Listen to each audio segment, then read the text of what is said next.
collectif Un médecin pour chacun, pas l'association Médecins pour chacun, pour relancer le collectif et l'action qu'on menait. Je rappelle que suite à l'action du collectif depuis maintenant 8 ans, on a permis que soit créé sur Fécamp d'abord deux médecins salariés et aujourd'hui l'équivalent de 4,7% de médecins salariés. Est-ce que cette situation nous convient?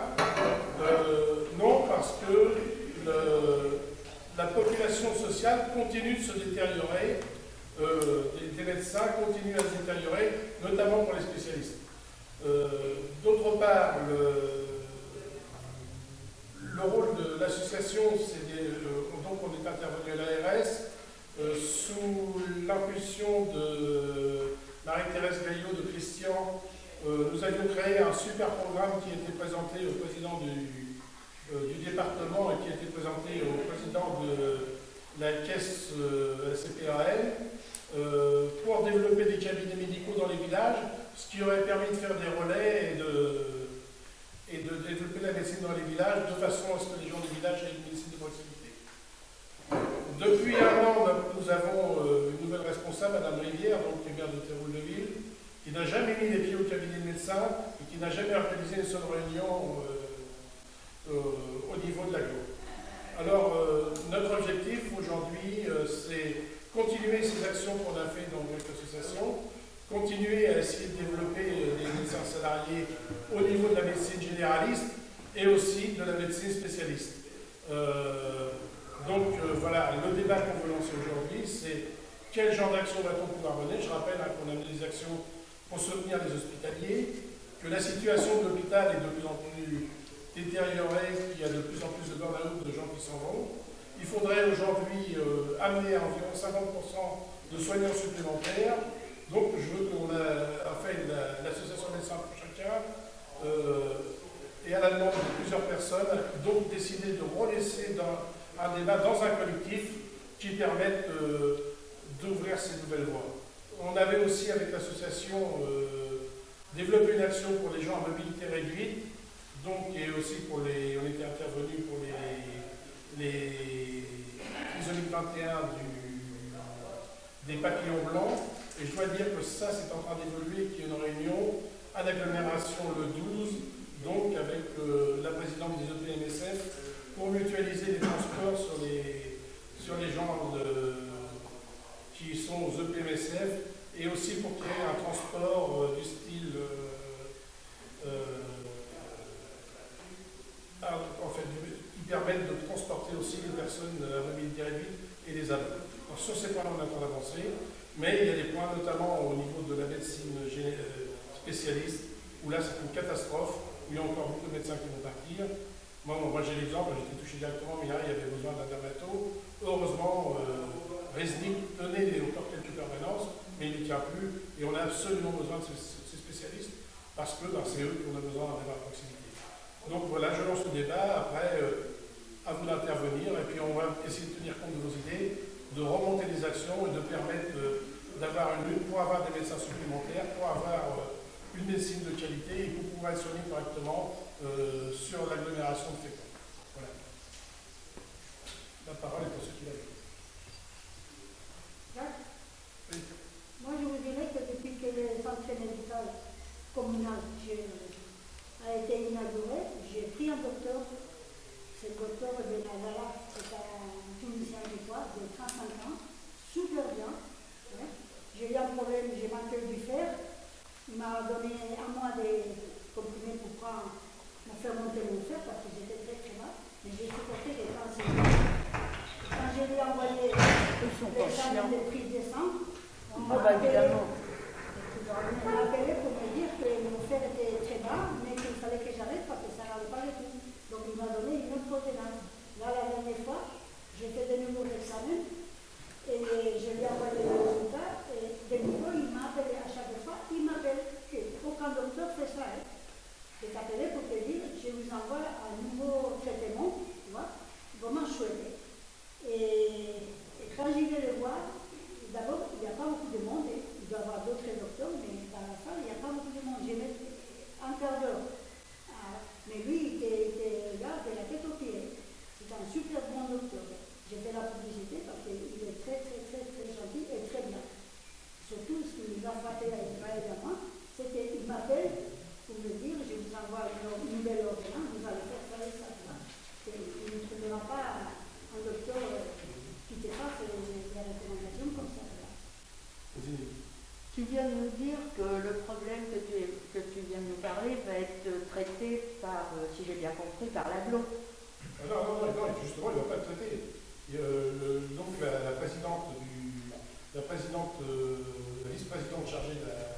la santé n'a jamais réuni la commission, n'est jamais allé au centre médical, depuis un an.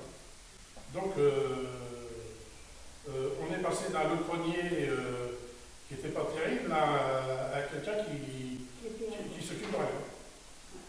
C'est la situation, et là, ça peut aller au dos de toutes les commissions, où personne, où on prend la paye et puis c'est tout. Mais ton problème, il va être réglé comment? Ah ben, c'est pour ça qu'on réunit de nouveau un collectif. Si ça regarde personne. Non, mais c'est pour ça, par exemple, il y a quand même, faut pointer les effets positifs du boulot qu'on a fait depuis 2012.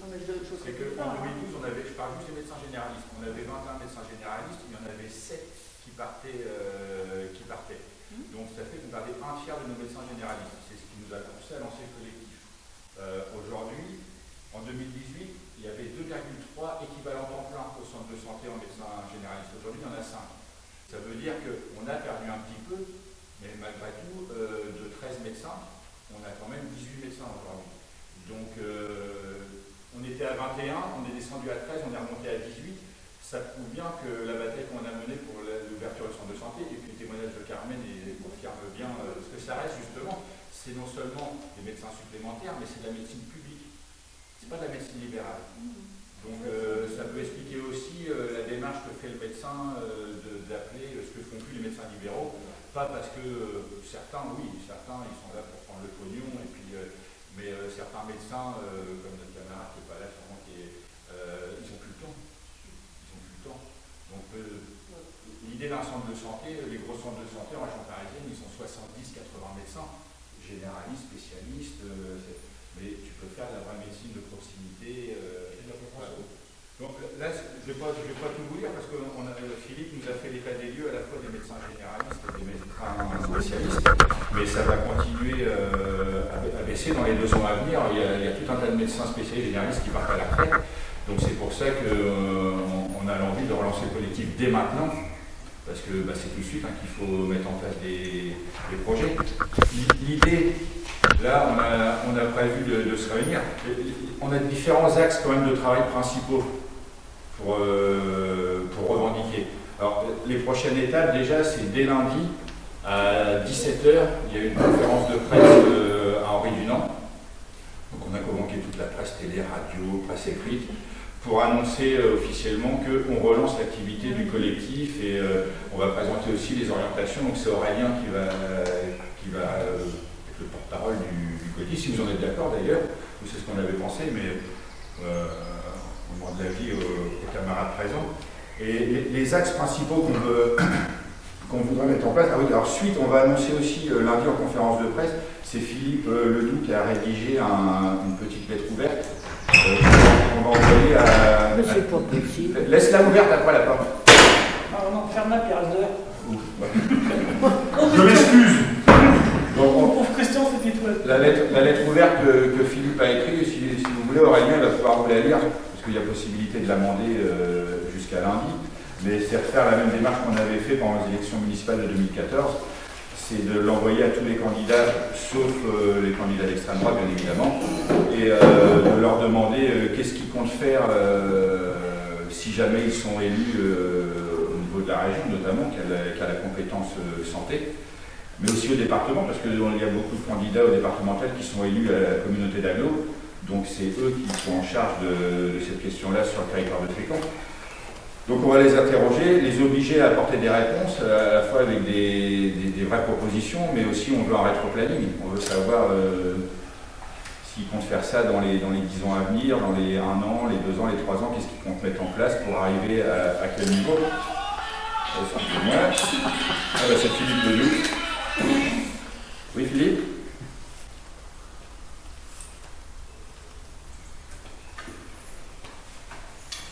Oui, on va commencer la petite présentation. Ok, à tout de suite. Ok, il vient de finir avec une patiente, donc il nous rejoint dès qu'il peut.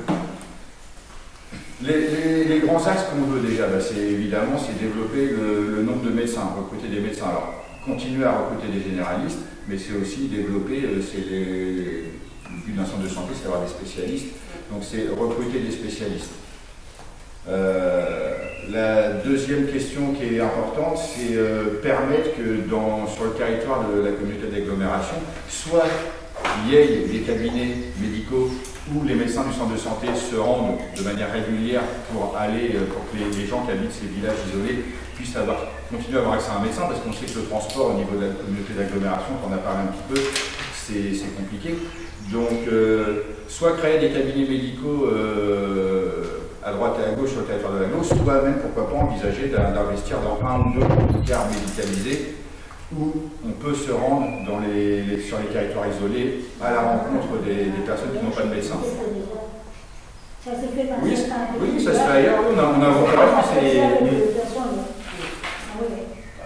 Donc ils ont acheté un camping-car, je ne sais plus combien, au CCAS, qui ne sert pas à grand-chose.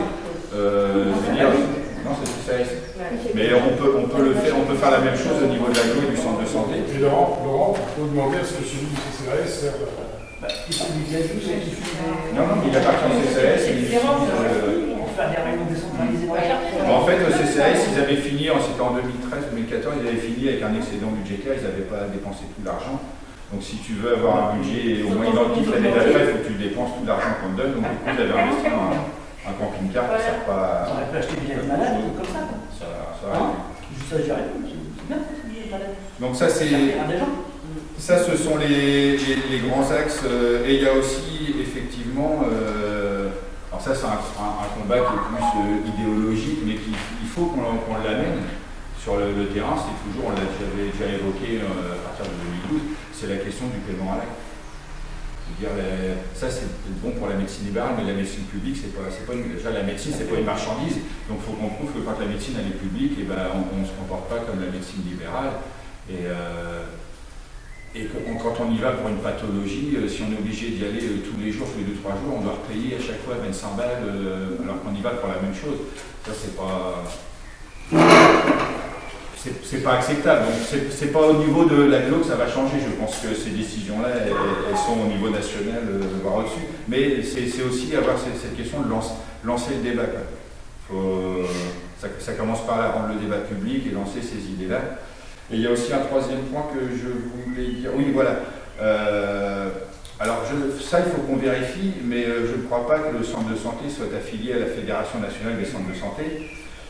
Ça, il faudrait peut-être qu'au niveau de la communauté d'agglo, les élus d'opposition demandent l'affiliation. Alors ça par contre, c'est l'association qu'il faut qu'il fasse, ça l'association va le faire, et puis il devrait évidemment intervenir en Europe pour qu'il le fasse. Parce que là, du coup, si le centre de santé s'affilie à la Fédération nationale des centres de santé, il y a des statuts bien précis, et là, du coup, il y a des obligations de la pluridisciplinarité.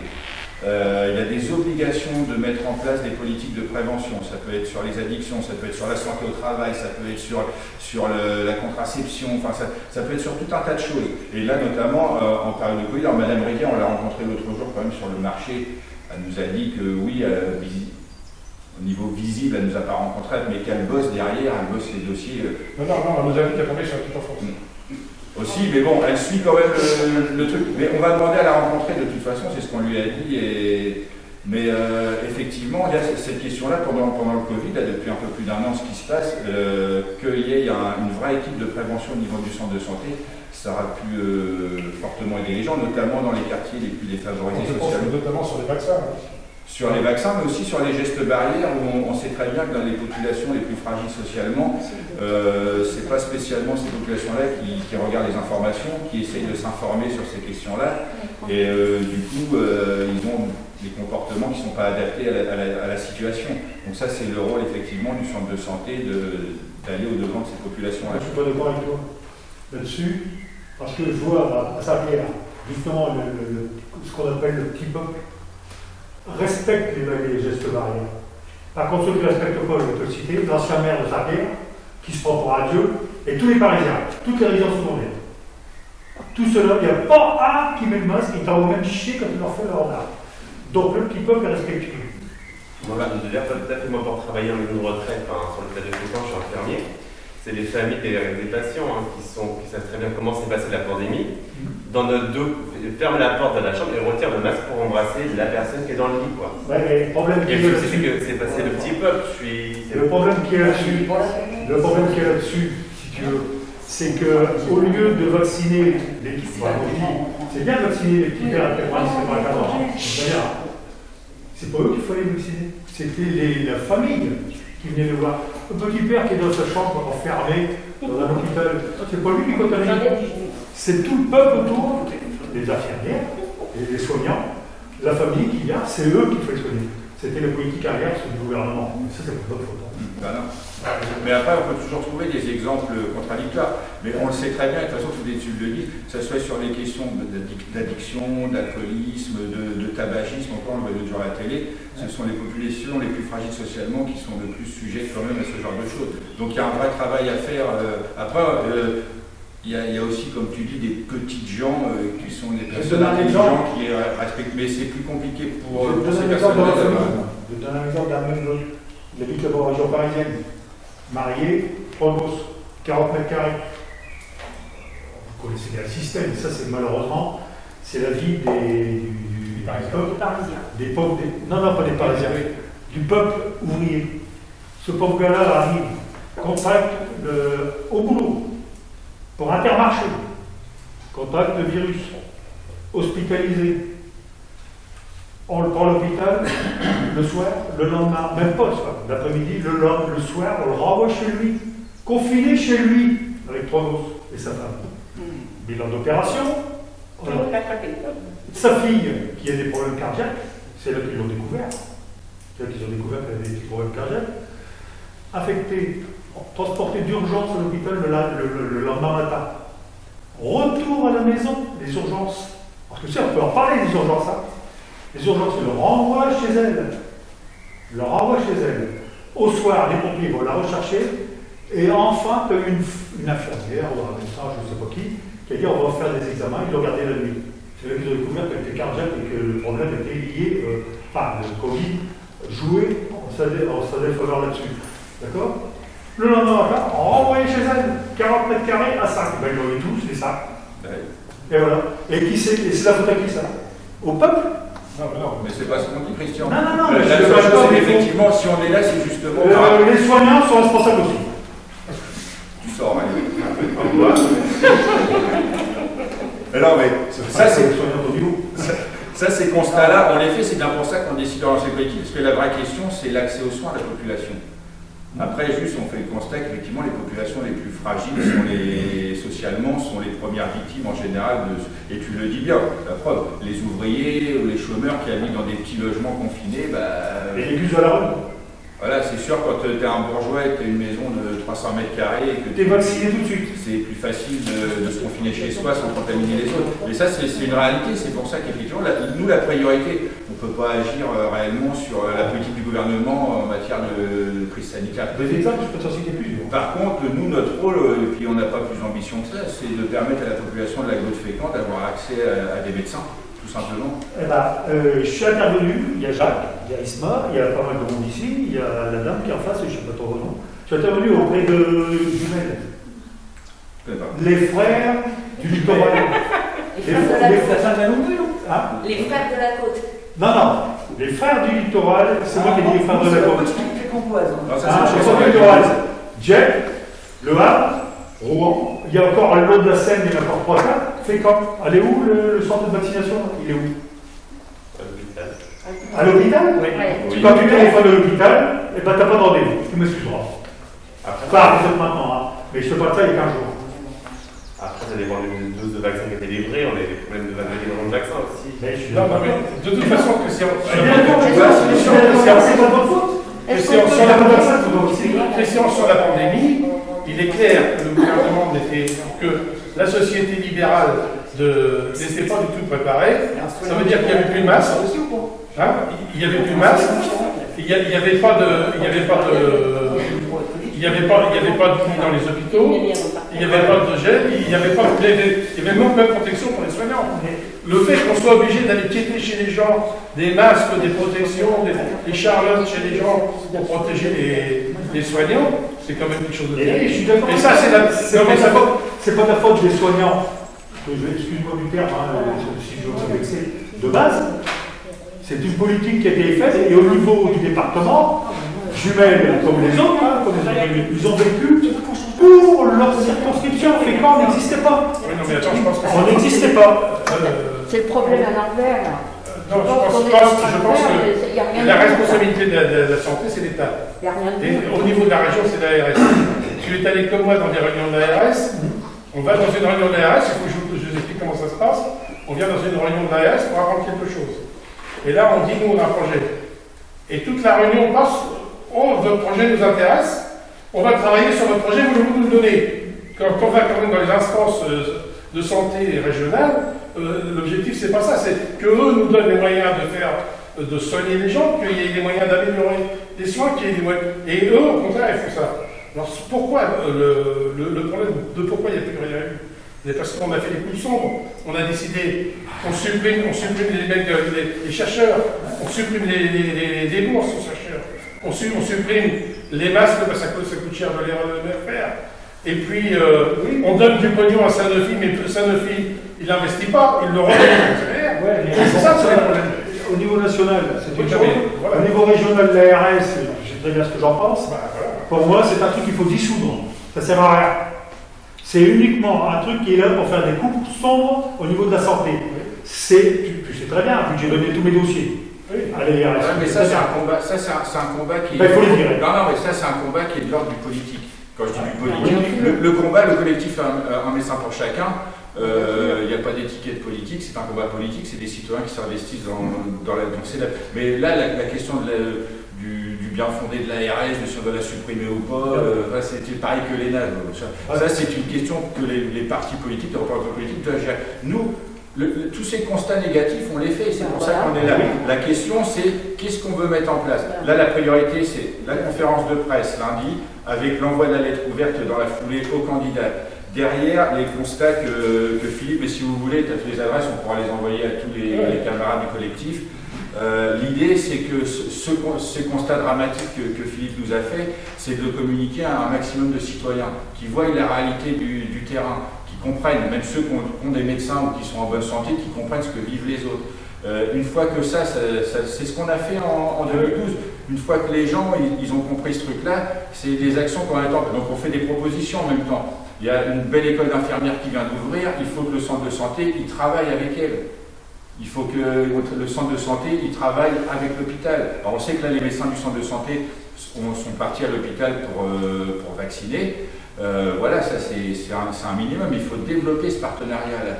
Donc ça permet notamment à l'hôpital, je sais qu'ils ont des problèmes, je ne sais pas si c'est toujours le cas, mais les internes pour faire des stages en médecine libérale, parce que les médecins étaient un petit peu débordés, mais plus on aura de médecins au centre de santé, plus les internes de l'hôpital pourront faire des stages Donc tout ça, notre rôle c'est juste d'alerter les centres de santé de vaccination.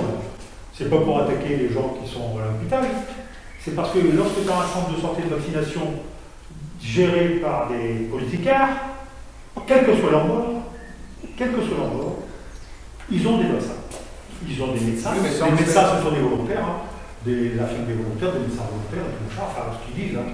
Et derrière, ils ont des vaccins. Fécamp, est-ce que vous avez des vaccins en quantité?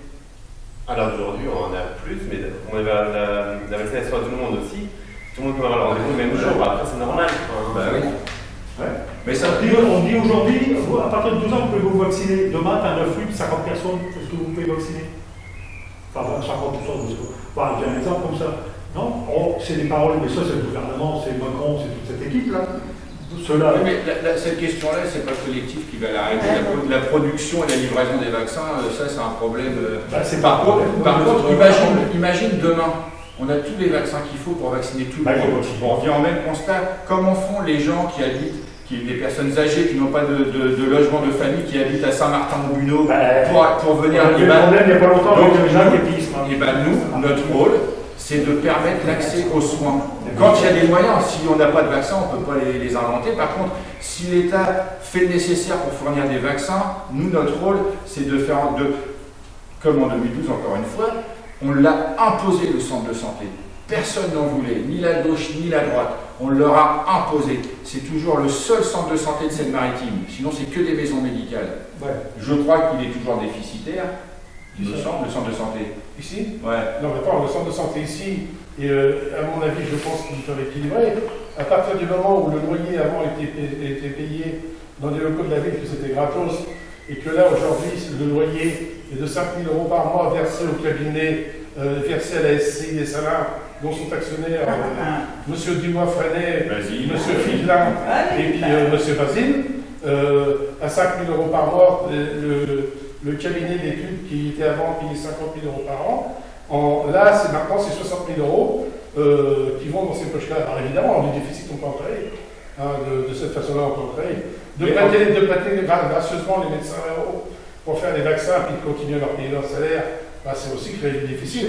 Et je pense que moi je ne suis pas inquiet pour ça. Non, mais moi non plus, ça. La seule chose, c'est que même quelque chose qui perd de l'argent, on a réussi à leur imposer l'idée sur la tête des gens et imposer aux politiques l'obligation de le réaliser. C'est ça le centre de santé de Fécamp. Tu m'excuseras, t'as ramassé de feignant. Oh, tu peux pas dire ça. On va pas faire un monologue. En plus, on n'est pas là pour ça déjà. Tu as le problème. Moi, j'ai suivi, j'ai apporté une ligne. On va pas faire un monologue. La SART, c'est l'origine des maisons médicales. Ce sont comment on dit, des libéraux, la SART, à 40 heures. Avec visite médicale, déplacement, visite la nuit, tout bazar. Ce sont des libéraux. Là-dessus a été copié le système de Chalon-sur-Marne, de la Saône, où ils ont mis des salariés.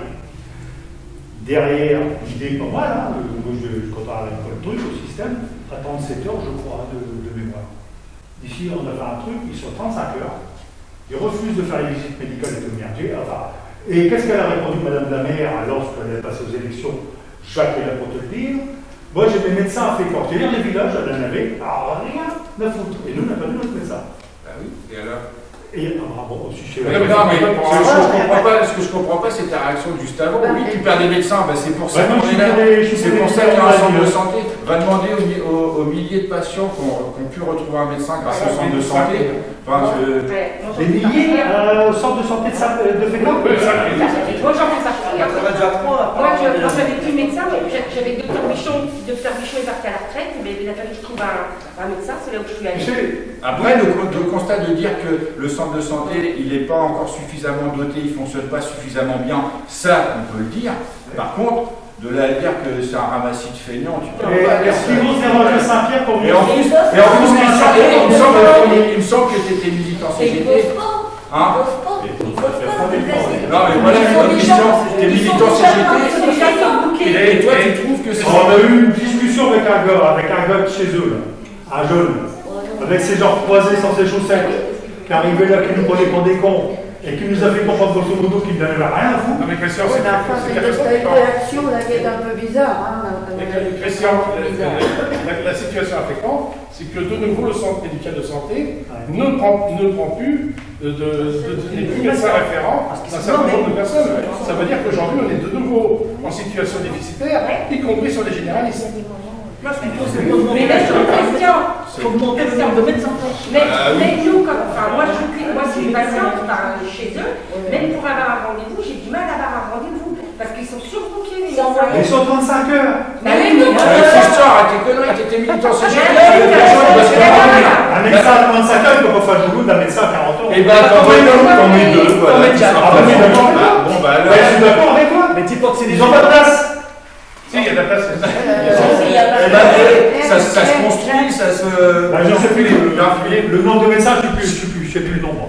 Je veux dire que la question, c'est des feignants.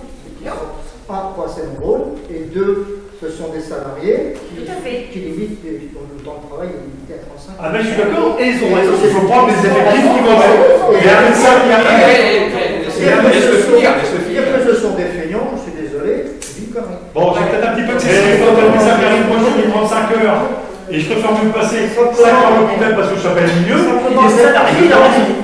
Est-ce qu'on peut parler c'est pas un médecin. Il nous rend. Utiliser la question. C'est pas un médecin. Ces gens-là, dans 35 heures, le boulot, c'est pas un médecin. Dans 35 heures, c'est bien rempli. Et il faut Bon, est-ce qu'on peut. ils sont pas assez nombreux. Mais Et effectivement, là, il y a une question qui est une vraie question, c'est une question politique, c'est qu'effectivement, avant qu'il y ait le collectif Un médecin pour chacun. La question du nombre de médecins, c'était l'affaire de personne.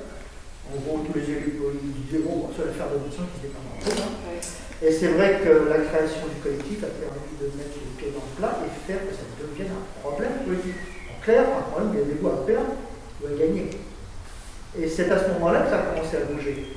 Et l'idée d'un centre de santé, effectivement, au début, tout le monde regardait ça un peu comme tout 92, qui est tellement novateur, surtout ici, dans la région de Compose, on n'est pas à l'avant-garde, on peut dire.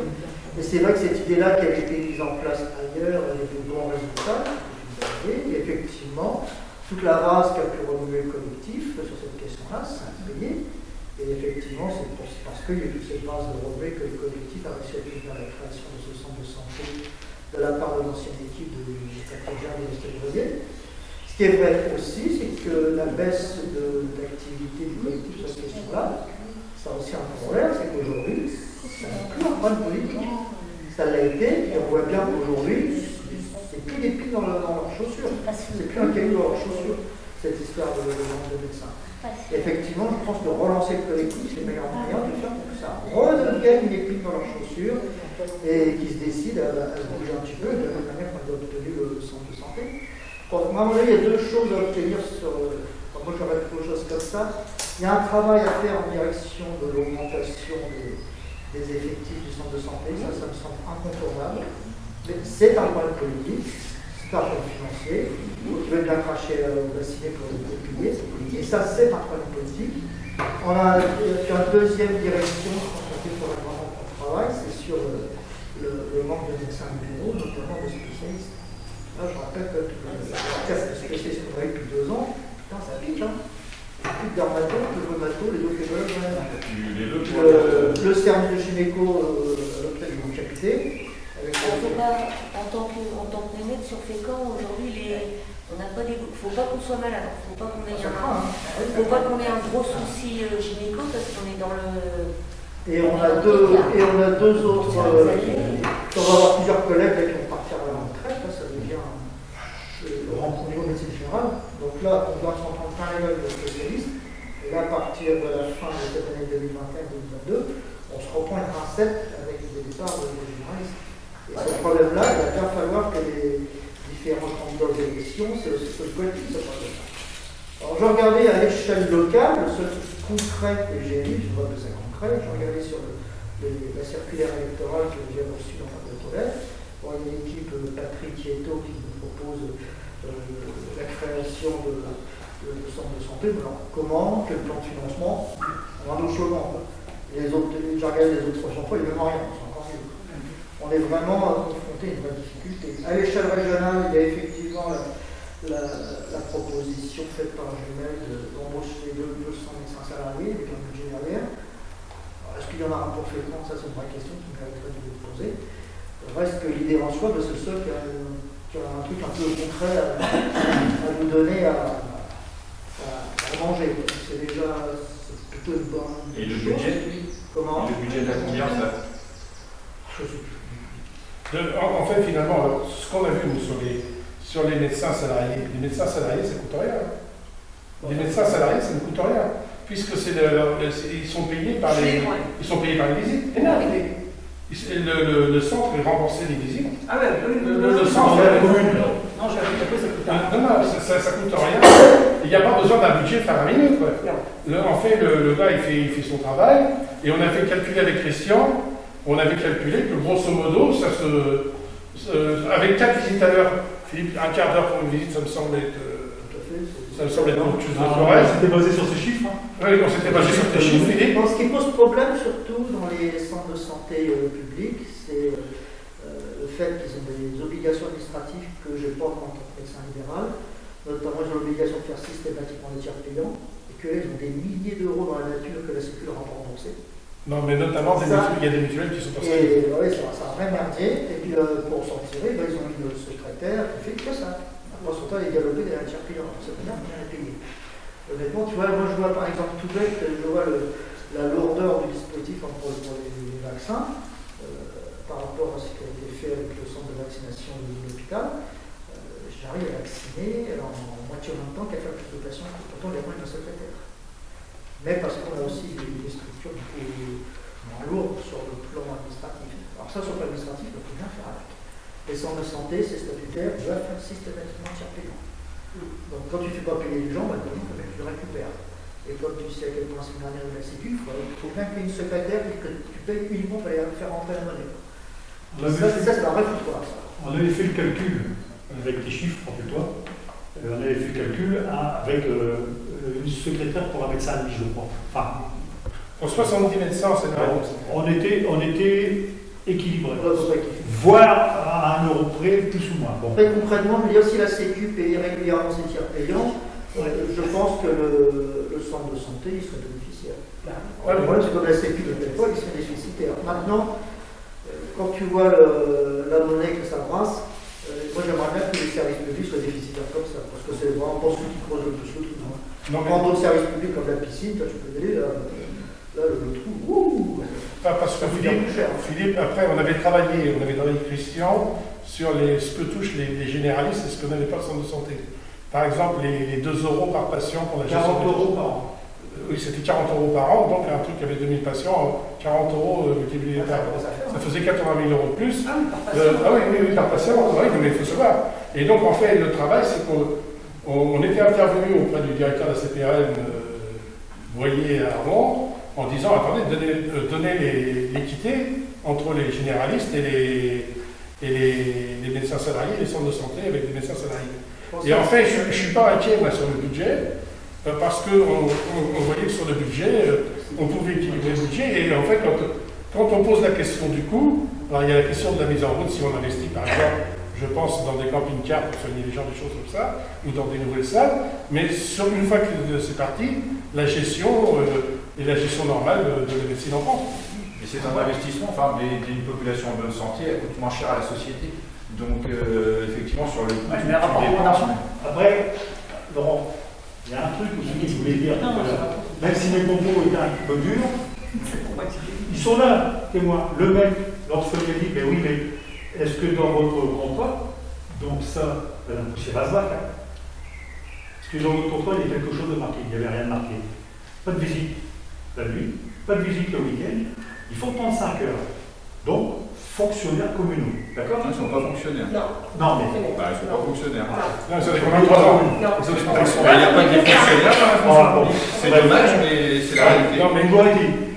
Et lorsqu'on lui a posé la question, déjà une, ce type-là se permettait de dire j'espère être, comment tu dis, maître de stage. Ce gars, un jeune, son beau-père est salaire de maître de stage pour dire sur du flou, pas de mystère. Derrière, il nous sort comme ça. De toute manière, Fécamp, je ne le considérais pas, c'est le trou de cul du monde. Texto. Et si on force à aller à Saint-Pierre, moi je démissionne. Alors comment veux-tu focaliser sur Armée quand on parle d'un problème de société? Comment veux-tu que dans les villages, on accepte ça? On ne peut pas l'accepter. Mais l'acceptez pas. Mais tu peux pas résumer le problème de l'accès à la santé à Fécamp à un médecin. Moi je connais Philippe, donc du coup, si tous les médecins libéraux sont comme toi, j'adore la médecine libérale. Le problème c'est que tu peux parler avec l'émission, tu parles avec l'émission, tu vas parler avec un discours. Donc dans ce cas-là, j'ai le docteur Méheux, j'ai réussi à avoir le docteur Méheux et tout le monde me critiquait, ce médecin est très bien, et je suis content de l'avoir. Parce que le note est parti, le cabinet médical est resté pendant 1 an et demi libre pour avoir un médecin. Aujourd'hui, c'est fini. Enfin, moi, perso, Christian, moi, je suis pas là pour taper sur les médecins du centre de santé ou sur. Moi, je suis là pour que. Qu'est-ce qu'on met en place comme l'a dit Philippe, pour obliger les politiques à faire le job. C'est tout. Maintenant, peut-être qu'on va embaucher 10 médecins de plus. Sur les 10 médecins, il va y avoir un con, c'est toi qui vas tomber dessus. Voilà.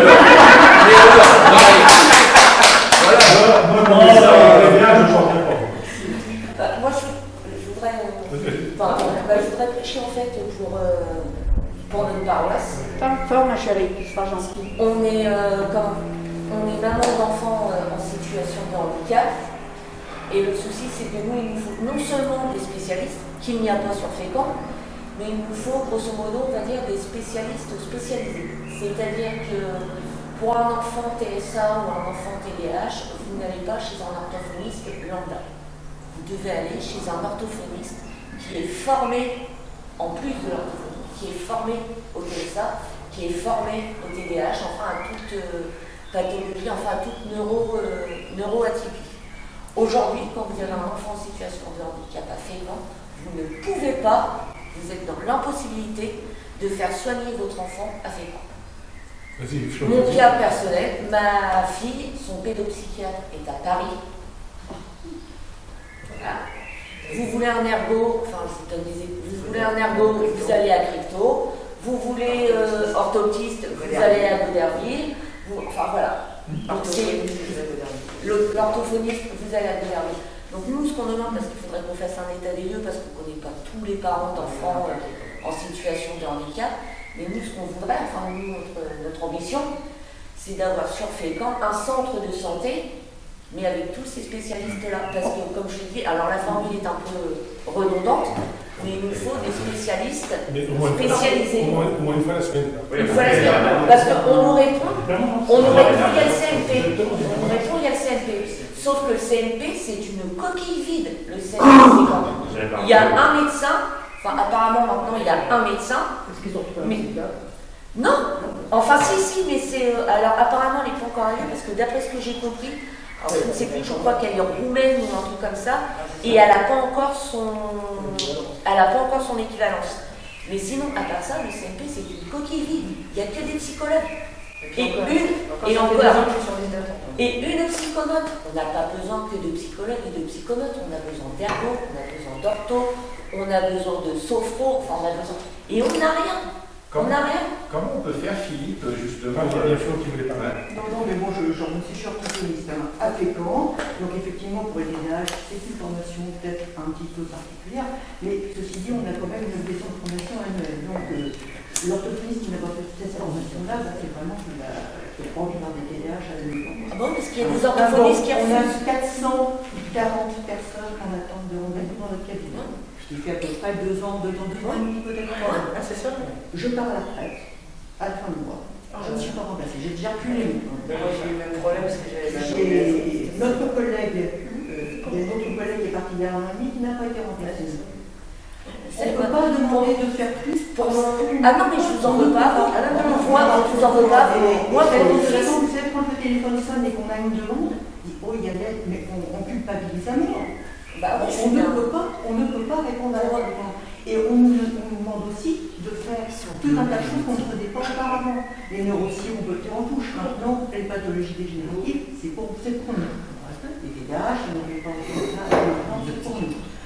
Le pauvre petit qui n'a pas réussi à travailler parce qu'il y avait l'année de confinement, c'était pas bien, donc c'est leur tour qui va y aller. Ça non, on ne veut pas. Hein.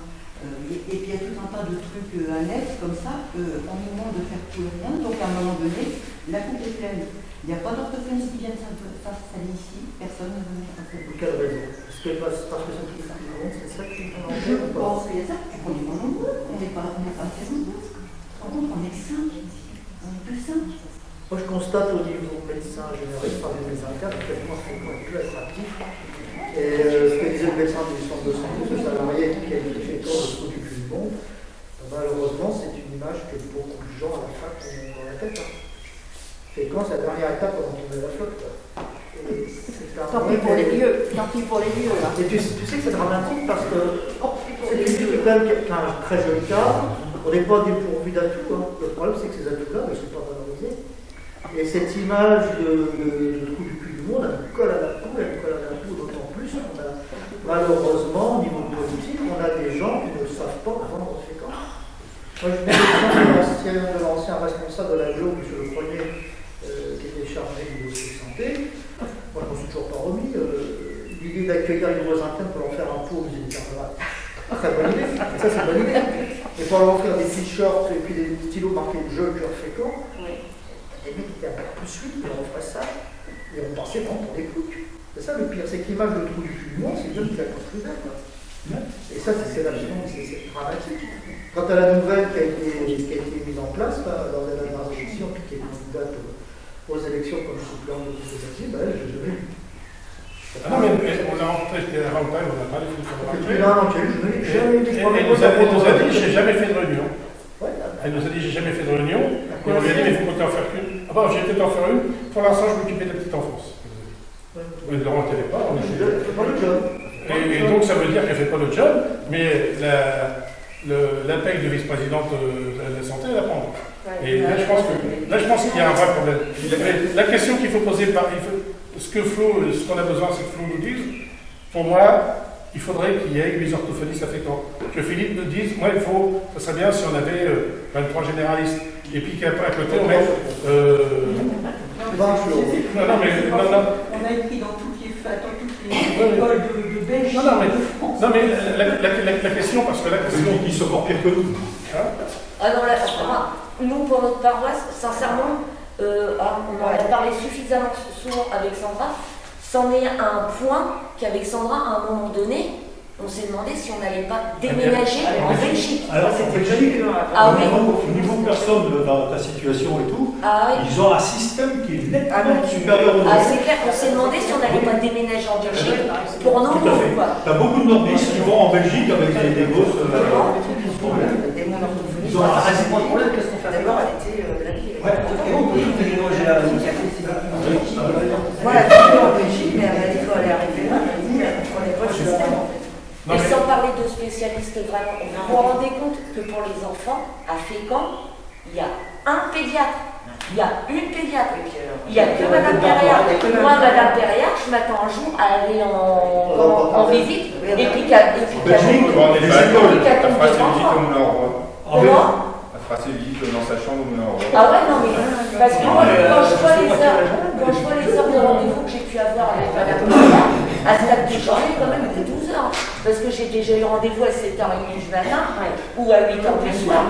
Moi, je m'attends à ce qu'elle tombe un jour. En Belgique, dans les écoles,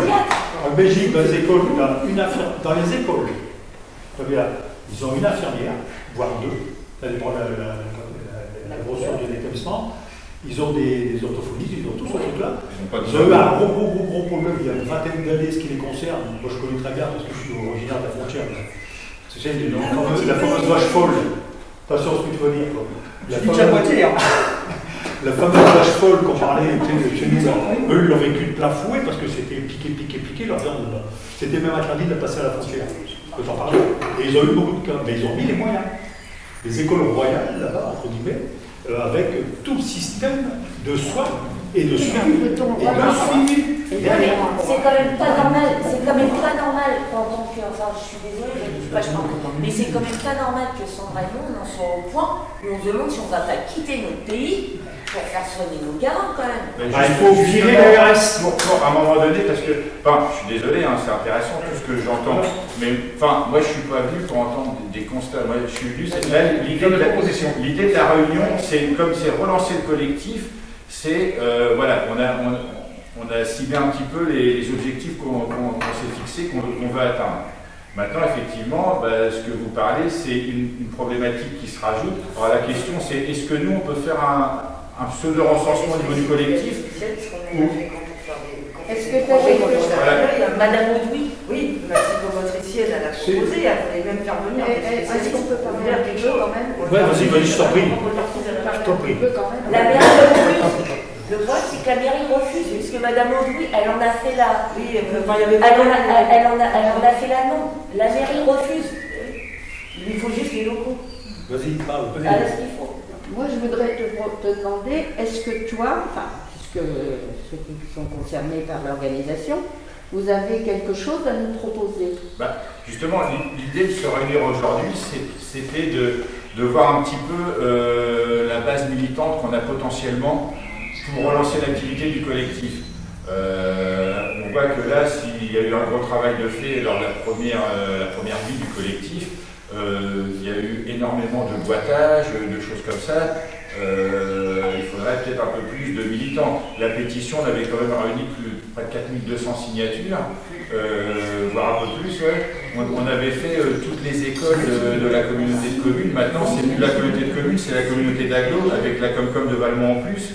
Tous les petits marchés qu'il y a à droite pour aller faire signer des pétitions, parce qu'à un moment donné, je je pense que la finalité, en tout cas une des démarches pour atteindre les 2 objectifs, ça va être de relancer une nouvelle pétition à un moment donné peut-être. Donc tout ça, on a besoin de gens pour distribuer, pour faire signer les pétitions. L'idée aussi, c'est de relancer, on avait fait descendre le vice-président de la Fédération nationale des centres de santé, où on avait invité ce jour-là en réunion publique tous les professionnels de santé du territoire de Fécamp, tous les responsables politiques du territoire de Fécamp, sauf l'extrême droite une fois de plus, et pour que vraiment on puisse discuter entre gens à la fois qui ont les compétences, les gens, il y avait des citoyens, des gens qui sont entre guillemets victimes de la situation, et puis les gens qui ont le pouvoir de décider de mettre en place. Donc ça, c'est relancer des choses comme ça. Ça peut être aussi des réunions publiques ou peut-être de projeter des petits films de ce qui se passe ailleurs dans d'autres centres de santé. Enfin, je sais pas trop. L'idée, c'est qu'on relance tout ça et qu'on finisse par convaincre tous les politiques de tous bords qu'il faut agir là-dessus. C'est ça, donc les constats, c'est pour ça, les constats, c'est pas, notamment sur le centre de santé, les taquets. Là, ce qui est intéressant là-dessus, ce que dit Magali et puis Sandra, c'est effectivement, là, ça fait partie peut-être des spécialistes qu'il faudra mettre le paquet en priorité, mais il n'y a pas que, on sait, les gynécos, les machins. Mais alors, est-ce que nous, on peut faire un recensement au niveau du collectif, parce que le secret médical aussi, c'est compliqué. Est-ce que le centre de santé, s'il mandate un agent, soit un agent professionnel de santé ou un agent administratif, est-ce que cette personne-là aura une possibilité légale de faire un recensement pour déterminer précisément les besoins voilà. À partir du moment où le comité d'agglo vote le vote, c'est sa compétence. Donc, à mon avis, c'est possible, hein, à condition qu'ils mettent les ronds pour le faire. Hein.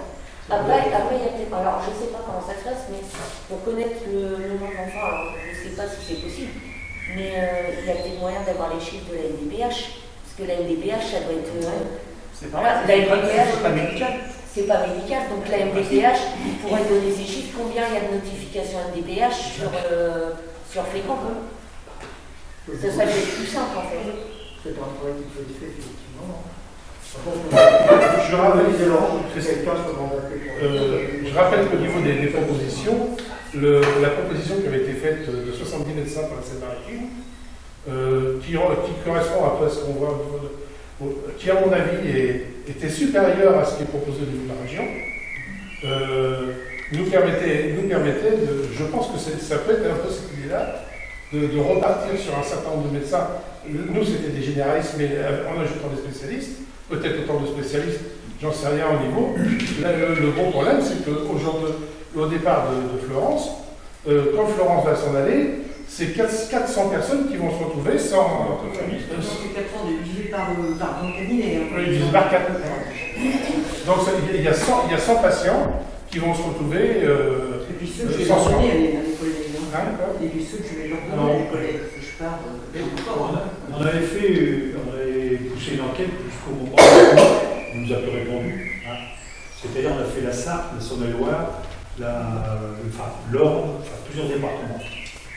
La continuité d'une dame qui aujourd'hui n'est plus dans l'association. Non, qui veut revenir dans l'association. Hein? Bon, cette dame, elle avait lancé quelque chose sur la Saône-et-Loire, et j'ai continué, ce qui concernait son 2 départements.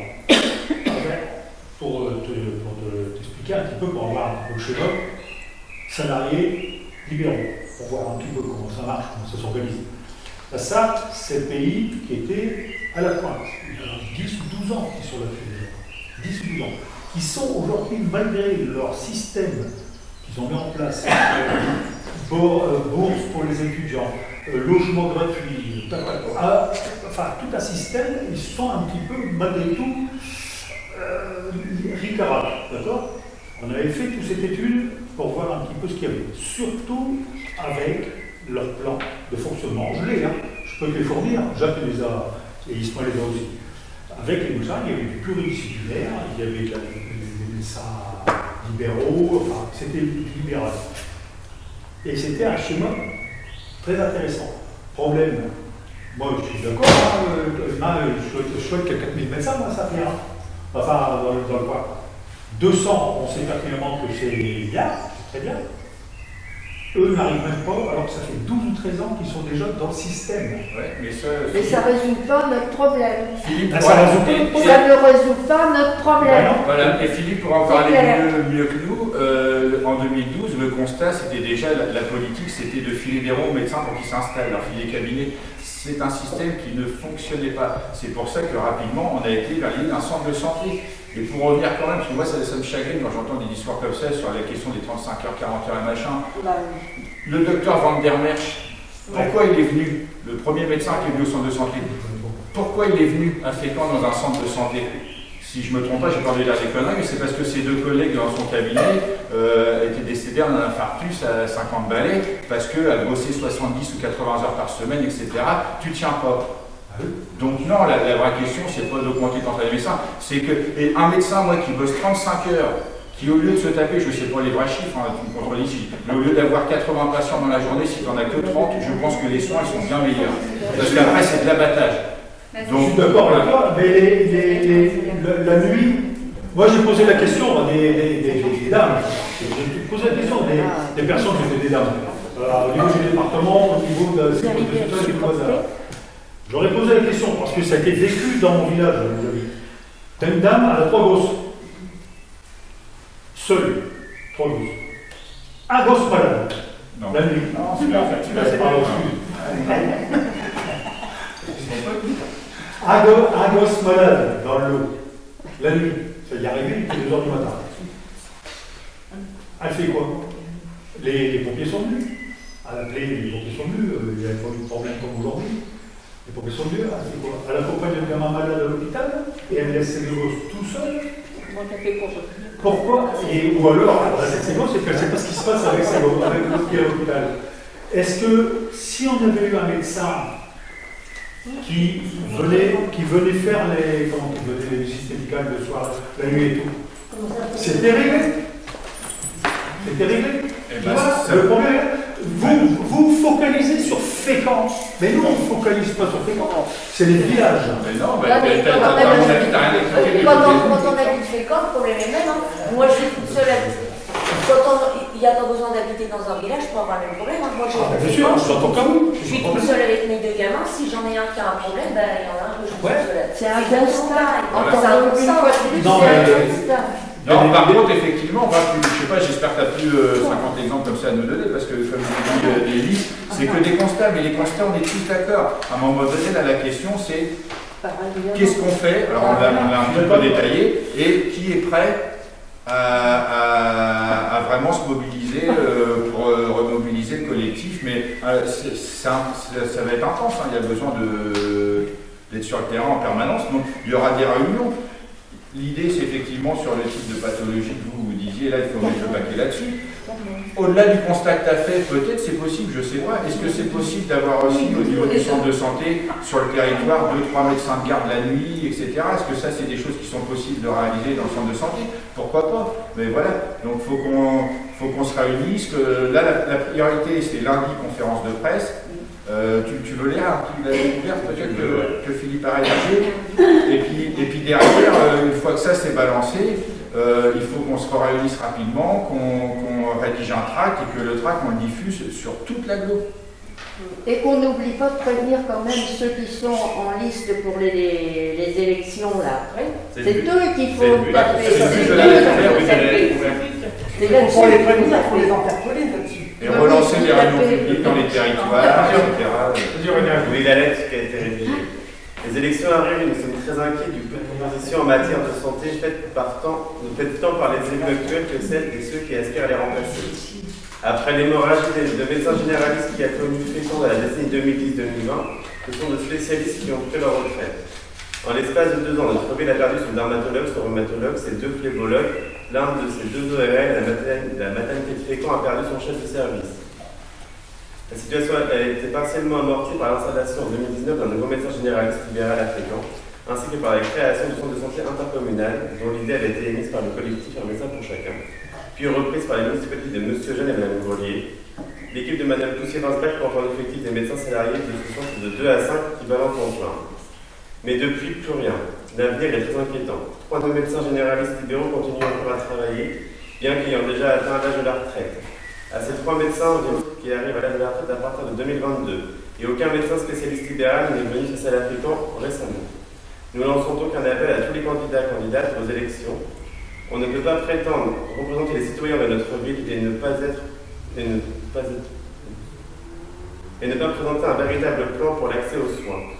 Nous ne voulons plus lire des slogans bidons au détour d'une plaquette électorale. Ce que nous attendons, ce sont des positions chiffrées, assorties d'un échéancier précis. La balle est dans votre camp, mesdames et messieurs les candidats. Un collectif, un médecin pour chacun. Peut-être rajouter votre... On lit l'avant-dernier paragraphe. Nous lançons un appel. Ou avant. L'avenir est inquiétant. 3 de nos médecins généralistes libéraux continuent encore à travailler, bien qu'ayant déjà atteint l'âge de la retraite.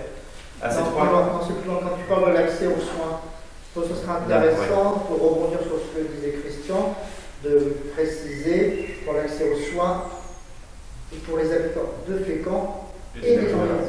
Son agglomération. Et c'est vraiment de votre vie. De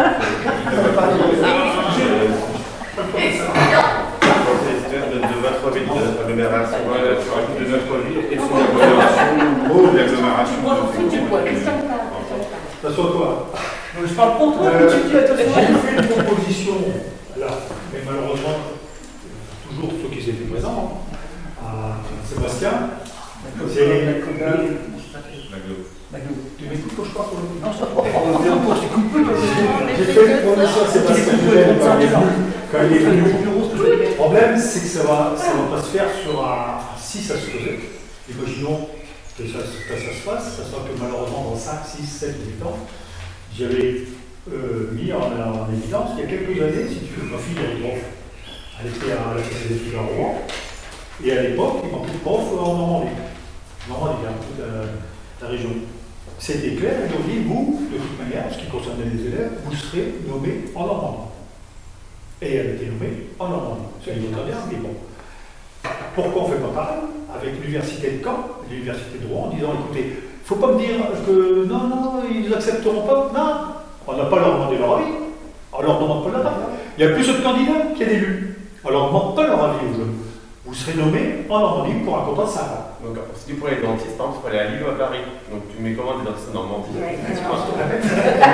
pas de fragmentaire en Normandie. Donc, on n'a plus de dentistes en Normandie. Alors, si tu comptes à alors, il faut créer, comme un dit Jumel, il faut créer une université dentaire. Il l'a marqué sous son bruit. Moi, là, je suis pas d'accord parce que, moi, je suis pas du tout d'accord parce que moi, j'ai ma petite nièce qui habite là, qui habite à Contre-Moulin. Elle est partie faire ses études, elle est orthophoniste.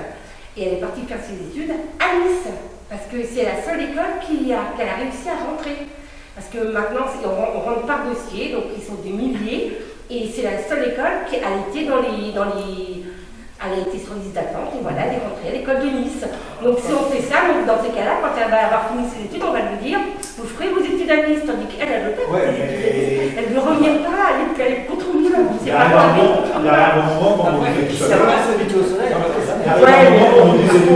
il faut prendre un cas particulier. Mais non, mais c'est pas un cas particulier, mais elle n'était pas la seule. Encore une fois, ça, c'est pas une chose sur laquelle le collectif peut intervenir. Ça, ce sont des décisions qui se prennent au niveau national. Vas-y, c'est bon. Moi, je vois par rapport à nous, il y a des IFSI, des petits IFSI au niveau dans la région. Dans la région Normandie, qui ont été supprimés parce qu'il y avait pas de candidats et ils ont préféré supprimer les petites IFSI. Mais pourtant, on dit bien qu'on a besoin de soignants dans les hôpitaux, donc c'est plus l'État en fait. Mais de toute manière, c'est... Non, aujourd'hui on parle de la région. C'est la région, c'est M. Morin qui a fermé un IFSI pour la pharmacie, pas un infirmier, et 6 pour les aides-soignants. Alors, on parle de la région sur ses propositions. C'est clair, ce qui marque l'école dentaire, mais l'école dentaire qui sont pas au bout d'un, qui sort au bout de 3, 4 ans, 5 ans, je crois, 6 ans. Enfin, il y a un certain nombre d'années d'études. Je crois que c'est 4 ans. Bref, toujours est-il que derrière, ce sont des propositions à faire, malheureusement, pour dans 4-5 ans. Non, mais c'est une question. Moi, je pense qu'il faut dès maintenant. Parce que là, on repose le même débat qu'on faisait en proposant de l'équipe. On propose le même proposé en 2012. Aujourd'hui, il faut mettre des gens dans le circuit. L'année dernière, on a eu suppression du numerus clausus, mais nombre d'entrées à la fac de médecine en deuxième année, on a eu le même nombre à 3 près. Ça sert à que dalle. Il faut dire 50% d'entrées supplémentaires en deuxième année. Mais seulement, ce qu'il faut savoir, et je pense que tout le monde va le dire, c'est qu'aujourd'hui, on n'a pas les structures pour les former ces médecins. Les facs sont déjà pleines, il n'y a pas la structure. Aujourd'hui, on a l'IPSI à Fécamp. Il faut faire, quand on voit les problèmes pour nos camarades soignants, parce qu'on n'avait pas les soignants de l'hôpital à l'époque quand on a lancé la première fois. Maintenant, ils arrivent, et eux, ils nous disent l'état de décrépitude de l'hôpital, avec les burn-out, la fatigue et tous les gens qui s'en vont, on peut s'attendre à ce que 50% des soignants partent de l'hôpital. Donc, ça veut dire qu'aujourd'hui, il faut qu'on pose toutes ces questions-là. Comment faire pour que massivement soient formés des soignants parce que la machine a sélectionné celui qui était 200e puis celui qui était 315e, il y avait 0,1 point. Et il y en avait sûrement là-dedans qui étaient plus capables qui auraient été meilleurs. Il faut aujourd'hui que massivement, on ouvre les vannes à la formation de médecin, à la formation de dentiste, à la formation de spécialiste et à la formation de soignant. Et ça, c'est une vraie question. C'est là qu'elle est la question. Et nous, c'est cette question-là. Nous, on dit qu'il n'y a que les élus qui peuvent appuyer ce qu'on est en train de développer. Oui, mais ça veut dire que nous, le peuple derrière, nous, on peut débattre sur des problèmes de société qui dépendent de décisions au niveau national. Et c'est même important de le faire. Par contre, nous, le rôle du collectif, ce qu'on disait tout à l'heure quand on parlait Fécamp, c'est le trou du cul du monde. Mais à un moment donné, tout est lié. C'est-à-dire que toi, tu es un jeune médecin, tu veux venir t'installer à Fécamp. Tu regardes, il n'y a pas de boulot à Fécamp. Il n'y a pas de boulot. Les écoles, elles continuent à fermer. Les classes et certaines écoles comme Alphonse-Allais, etc. Jean-Laurent risque de fermer aussi. Enfin, les écoles ferment. Il n'y a pas de gratin. Donc, les médecins, ils ne vont pas venir avec leur famille. Ici, niveau culturel, c'est ras des pâquerettes. Donc, un médecin, c'est quand même quelqu'un qui est cultivé, qui a sa famille. Qu'est-ce qui va venir s'enterrer là? Mais en même temps, à l'inverse, un jeune entrepreneur avec sa femme, qui a une petite famille, qui a 2 enfants, une petite femme, qui veut venir monter son entreprise à Fécamp. Bah ouais, mais moi, je vais emmener ma femme et mes gosses à Fécamp, je les soigne comment? Il n'y a pas de médecin. Ma femme, elle a pas de gynéco. Les écoles qui ferment, donc l'entrepreneur, il vient pas. Tout est lié. Et nous, là, on peut agir parce que le développement économique, encore une fois, c'est une compétence de la communauté d'agglomération. Donc sur ces questions-là, encore une fois, on peut leur mettre la pression et les obliger à agir. Et derrière, après, c'est un cercle vertueux. Si on arrive à développer l'accès aux soins, à la médecine à Fécamp, que derrière, ça permet à des jeunes entrepreneurs de venir, et après, on peut potentiellement se dire que Fécamp va passer au-dessus des 20 000 habitants, du coup, ça va donner plus de dotations, etc. etc. C'est tout ça qu'il faut qu'on voie. Tout est lié. Mais nous, le collectif, notre rôle, c'est pas de faire du développement économique, c'est déjà de permettre de développer l'accès à la santé à Fécamp pour permettre que des gens aient envie de venir s'installer à Fécamp. L'accès à Fécamp, le soin. Et je parle même pas de la gare, si la gare est supprimée, c'est pareil, c'est aussi le... Regarde notre région. Bon, tu la connais. Va dans la Sarthe. Mais tu mets la Sarthe. Arrête de manger de l'araignée. Moi je suis moitié sartoise, alors attention. Non, mais ils arrivaient, ils ont réussi à récupérer des étudiants parce qu'ils leur payent leurs études. Ils leur payent leurs études. Et ils ont prouvé que 50% des effectifs qui payaient au bout de 5 ans restaient là parce qu'ils étaient implantés là. Moi j'ai tous les chiffres, je peux te donner. Moi je peux vous dire une chose, vous devriez être content parce que Madame Tessier, vous avez toute la compassion de Madame Tessier. Vous avez toute la compassion. Regardez le tract qu'elle vous a envoyé, vous avez toute sa compassion. Alors,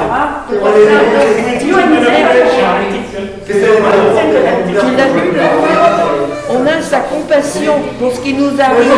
Sur la question des bourses, c'est quelque chose qui est là. Il y a déjà, pour les jeunes en zone médicale déficitaire, il y a des étudiants déjà à la fac, dont les études sont payées, c'est une bourse spéciale pour ça, à charge pour eux en échange d'aller exercer pendant un certain temps dans une zone médicale déficitaire. Et la dernière dont j'ai eu connaissance, c'est une nana qui nous avait remplacé dans notre cabinet, Mme Claire Lemao, qui est dans la région du Havre, qui donc a suivi ce cursus et qui s'est installée, mais à Derby. Ah oui. En plus, la question là-bas, elle mérite autrement plus dynamique. Parce que la question continue, tu dis non, regardez, c'est pas mal non plus. Ça fait pour la flotte. C'est pas tout à fait d'accord.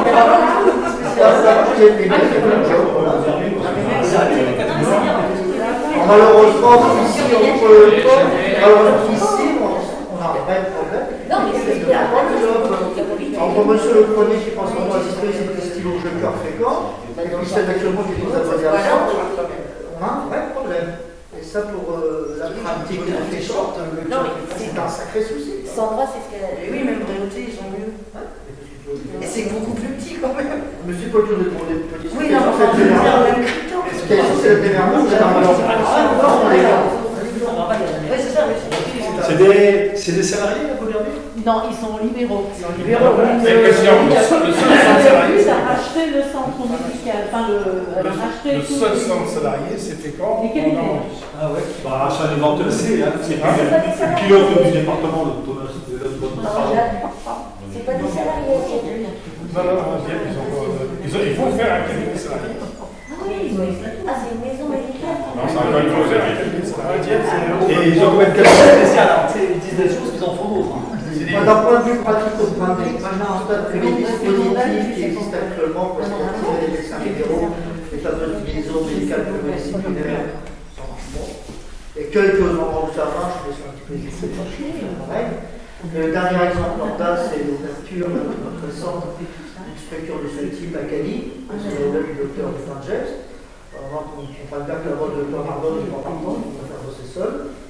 Que sur les 3 médecins actuels de ce cabinet, il y en a un qui est parti en retraite, qui joue des rendez-vous, et qu'en fait la cabane a repose que sur les épaules de Laurence Dupin James, et concrètement ils ont attiré personne. Alors, effectivement, la mairie leur a acheté un beau cabinet, la mairie a tout payé, mais concrètement, est-ce que ça a attiré des jeunes médecins?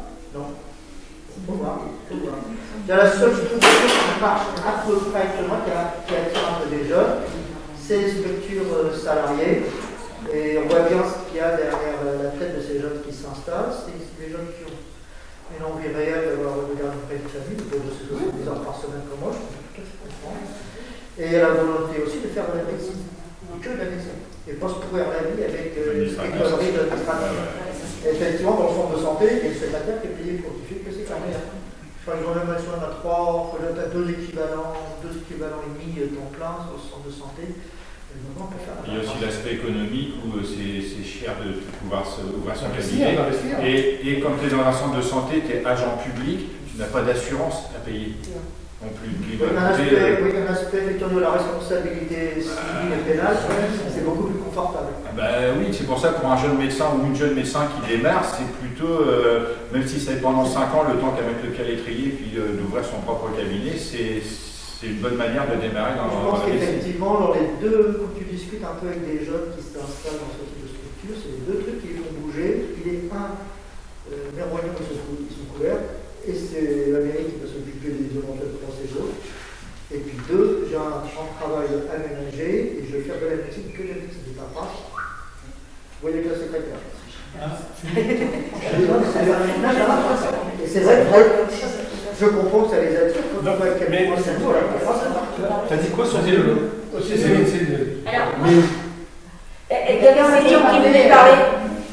Moi, je voulais donner un exemple. Après, nous, sur l'hôpital, on a un médecin femme qui est arrivé chez nous depuis 26 ans.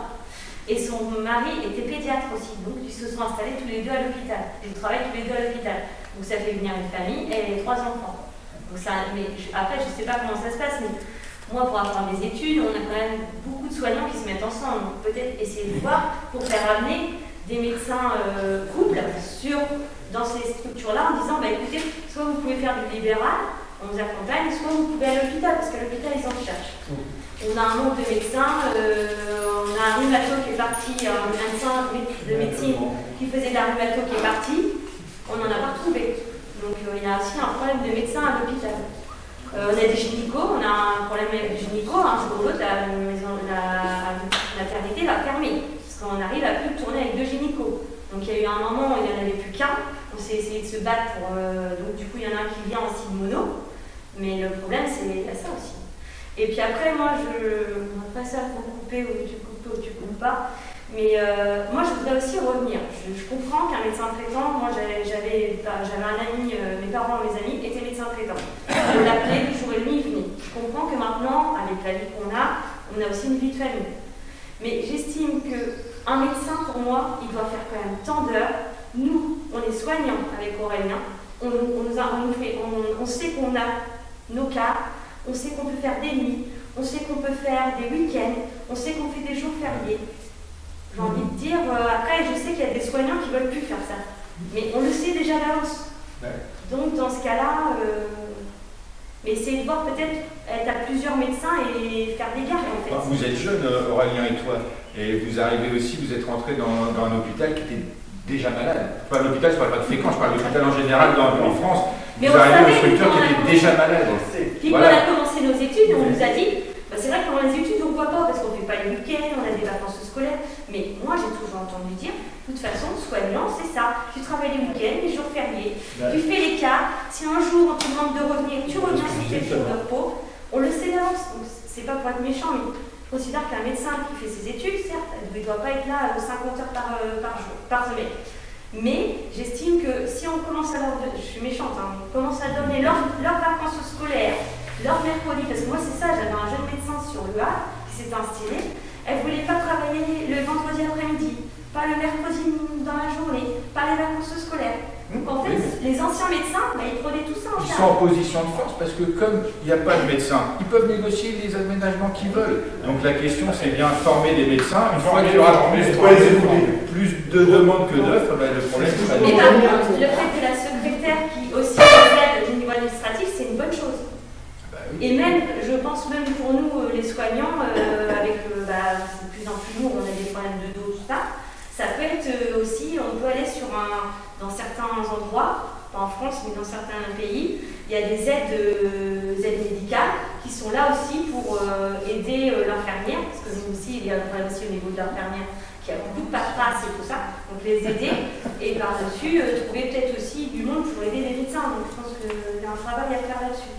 En essayant de prendre sur certains pays où ça se développe un peu. La dernière fois, on avait fait l'enquête de Oui, je me rappelle quand on faisait la pétition, on demandait aux gens quels spécialistes ils veulent en priorité.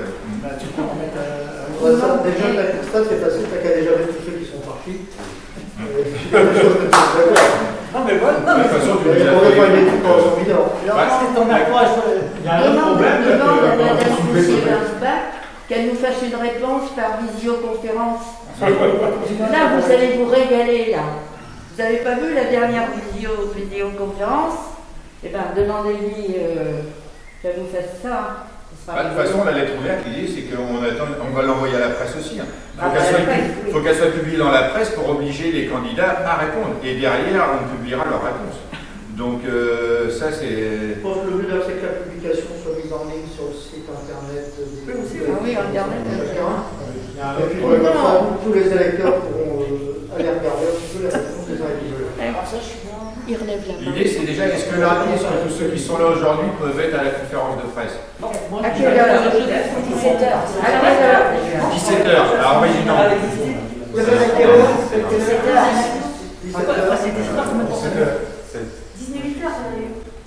non, c'est 17 ou 17? C'est 17h. Tu demandais qu'ils peuvent venir, c'est ça? Ouais. Bah oui, donc en principe, si toute la presse, si tout le monde répond, il y aura France Bleu, France 3 Seine, la presse écrite, presse normande, je sais pas quoi, enfin, voilà, il y aura Gauche-Gorge.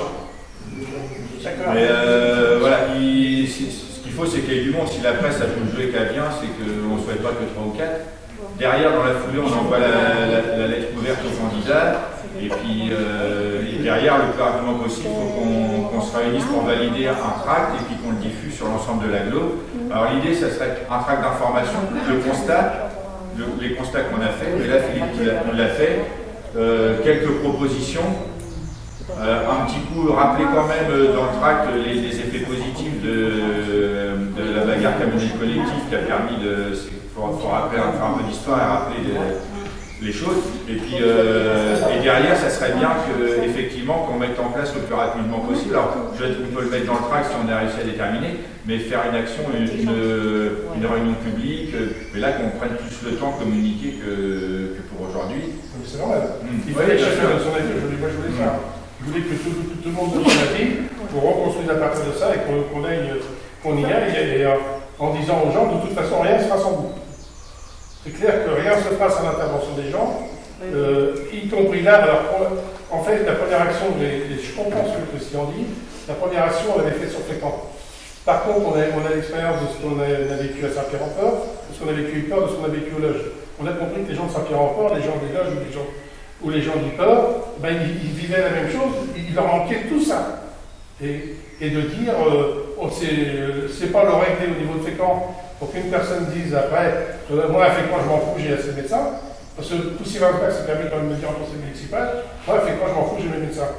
Alors qu'en fait c'est des médecins d'agglomération, et c'est ce qu'on a besoin, et de dire qu'ils nous en font tant sur l'agglomération, et tant de spécialistes, et aussi que, alors, on a contacté avec Mireille, j'ai demandé à plusieurs spécialistes, à des dermatologues, des choses comme ça. Ils sont venus à Fécamp, mais quand ils viennent à Fécamp, il n'y a pas de structure qui les reçoit. Donc, comment on fait pour avoir une structure qui leur dit, ben voilà, nous, on peut vous proposer ça. À l'intérieur du cabinet médical, est-ce qu'il faut faire, alors par exemple, des jours de permanence à l'intérieur du cabinet médical? J'en sais rien pour les spécialistes, je ne sais pas pour ceux qui en ont plus besoin. Et puis, si ces spécialistes-là, poser la question aussi d'externalisation dans toute l'agglomération. Et je pense qu'il faut aussi que ce débat-là on aille, et je pense qu'on peut revenir, parce que les gens de Saint-Pierre-en-Port, ils voient toujours des médecins, ils demandent toujours la question de des médecins. Les gens des Loges, ils demandent toujours Apollo, et puis ils me demandent à moi où c'est qu'on a des médecins, parce que je sais que les gens du Port, c'est pareil.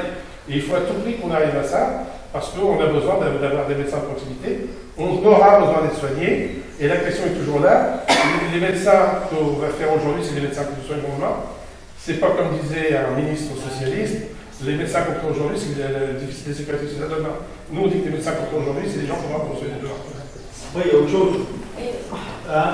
Philippe, qu'est-ce que tu penses, toi, je veux dire, comment vous appelez ça, le robot, le médecin robot. Le médecin robot, la pharmacie, tu as une boîte, tu discutes avec un médecin. Alors, je ne sais pas lequel, là. Tu as été malade, le pharmacien te reçoit, tu discutes avec le médecin. Problème, là encore, pas la nuit, pas le week-end. À quoi ça sert? Ça, c'est le système que veut mettre en place.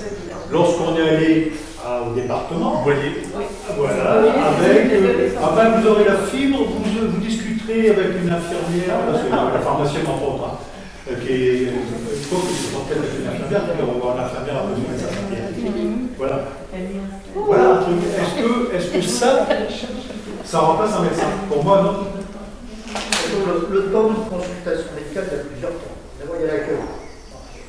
Oui. C'est au milieu de consulter l'accueil, je pense que c'est important pour mettre les gens en confiance. À la limite, le mec, dans son poste de télé, peut-être effectivement, il peut y avoir un truc sympathique. Donc ça peut se faire. Deuxième phase, c'est l'interrogatoire. Vous venez, qu'est-ce que vous avez comme antécédent, c'est de reconstruire un peu toute l'histoire. Cette phase de l'interrogatoire peut aussi se faire par téléconsultation. Puis il y a le temps de l'examen physique. Alors ça, par contre, comment on fait? Si tu veux que je te fasse un télétouché rénal, c'est possible. Si tu veux une caméra, ça rigole. La personne a pas vision caméra.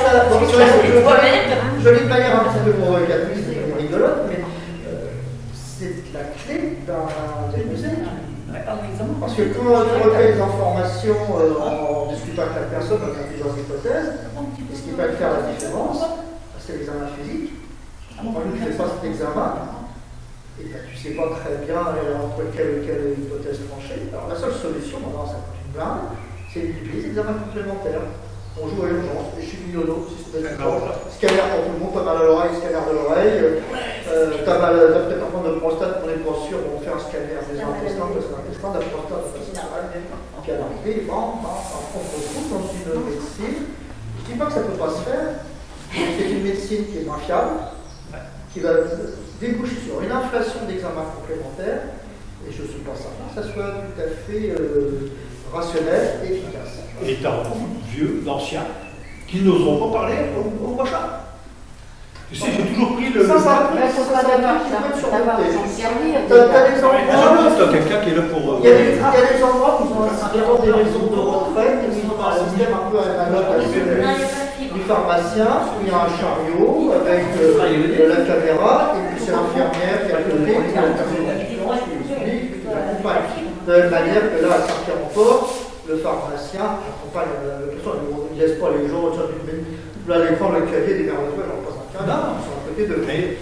Mais bon, ceci dit, même si cet accompagnement qui est nécessaire, surtout pour les gens qui ne sont pas trop au fait de l'informatique, ça ne remplacera de toute façon pas les examens physiques. Parce que tu parles de machine, tu as le pharmacien à côté. Bon, à la limite, je te dirais franchement que si c'est un infirmier ou une infirmière qui est à côté, tout de suite, on va faire le rapprochement médecin, infirmier, médecin. Les gens, ils sont un petit peu dans le truc. Pharmacien, ils vont regarder, ils vont dire, bah, attends, écoute tout ce que je dis là, derrière. Tu vois, il y a une méfiance. Tu n'as pas la confidentialité avec le médecin. Et les anciens, je peux te garantir. Je ne sais pas comment ils sont organisés, mais ça m'étonnerait beaucoup que leur machine de téléconsultation soit au milieu de la allez juste derrière le mur où tout le monde il y aura toujours des problèmes. Christian, si demain on recrute suffisamment de médecins pour tout le monde, tu auras malgré tout des gens qui n'iront pas les voir parce que c'est des gens qui ne sont plus habitués depuis des années à avoir des examens médicaux, à être touchés, à être manipulés. C'est un autre problème, donc le fait d'avoir suffisamment de médecins pour tout le monde, ça ne réglera pas tous les problèmes non plus. Il y a tout un tas de problématiques. Là, je suis d'accord, j'entends que c'est chiant. Moi, le premier, j'ai jamais fait de télé-consultation ou quoi que ce soit. Ça peut être perturbant, tu peux avoir des doutes sur la réelle efficacité, et puis tu peux avoir aussi des questions sur la confidentialité, le machin. Mais je pense que ça, c'est des questions que tu te poses quand tu es entre guillemets en bonne santé. Le jour où tu n'es vraiment pas bien, que tu es vraiment malade, si c'est la seule alternative qu'on te propose, tu vas la prendre. Après, c'est une alternative, c'est un pansement. En attendant que la situation, qu'on trouve des vraies solutions, ça compense le manque, mais ce n'est pas une solution qui est viable sur le long terme. Ah, bah alors là, je suis tout à fait d'accord avec toi. On est allé. Alors, parce qu'on a bougé, nous, hein, on n'est pas resté là derrière. Oui, Mathias. On a fait les kilomètres. Oui, au niveau de l'agglo, attendez 2024, vous aurez la fibre, vous aurez la téléconsultation et tout. Derrière, la téléconsultation du médecin, le médecin, ça revient même. Le médecin, il ne peut pas être là, et puis devant son. Enfin, moi je le vois comme ça, hein. Je ne sais pas, je le vois peut-être. Et deuxième point, pas le samedi, enfin, pas la nuit, pas le week-end. Oui, mais ça, c'est pas le problème majeur parce que s'il n'y avait pas eu de manque de médecins, ils nous auraient pas mis en place la téléconsultation. C'est ce qu'ils veulent faire. Mais oui, mais c'est ce qu'ils veulent faire. Ils veulent supprimer médecin pour médecin. C'est ce qu'ils veulent faire partout sur les impôts. Ils veulent fermer les centres d'impôts, tu fais tout par internet. Ils veulent faire ça partout. Non, ça on le sait. Je veux dire, on est militants de gauche, de machin. On le sait, ça. On est contre ces choses-là. On se bat pour ça. Aujourd'hui, là, pour nous, encore une fois, ce qui nous importe, on ne pourra pas lutter contre la téléconsultation, nous, collectif. C'est pas. Mais c'est pas notre but.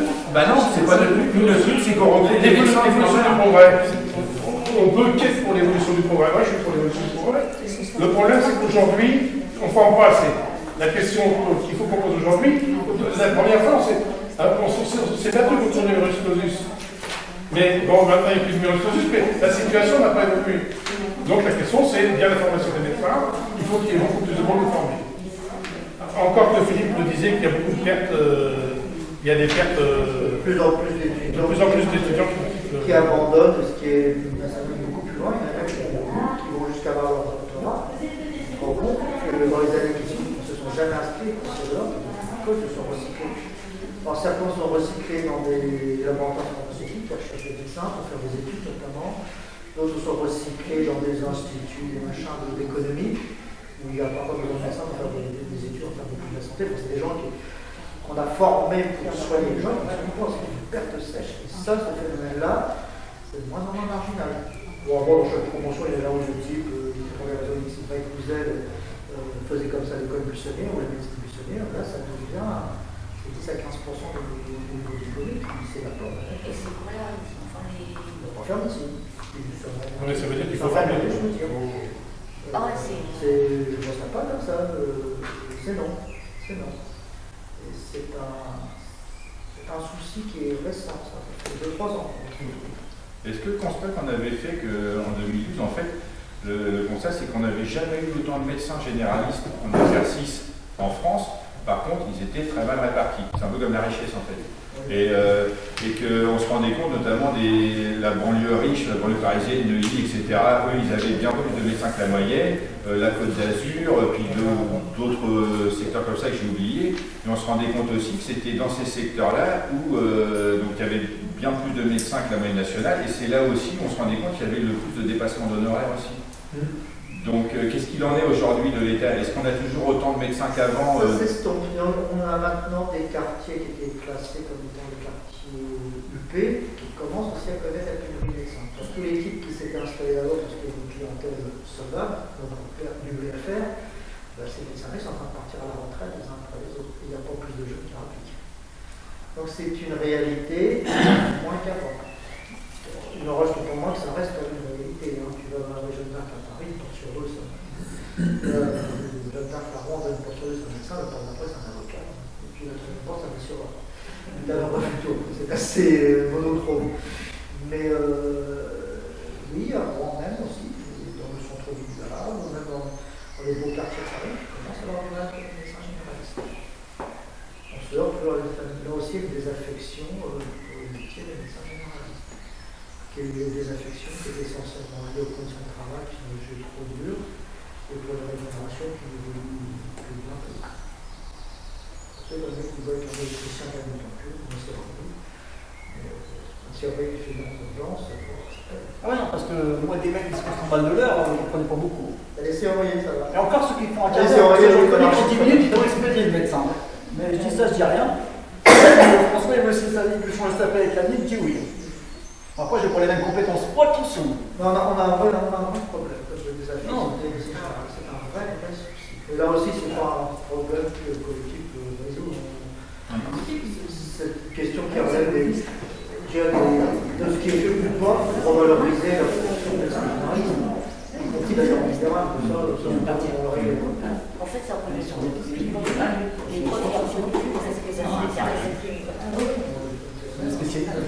avec effectivement ce que les questions c'est un aspect quand même.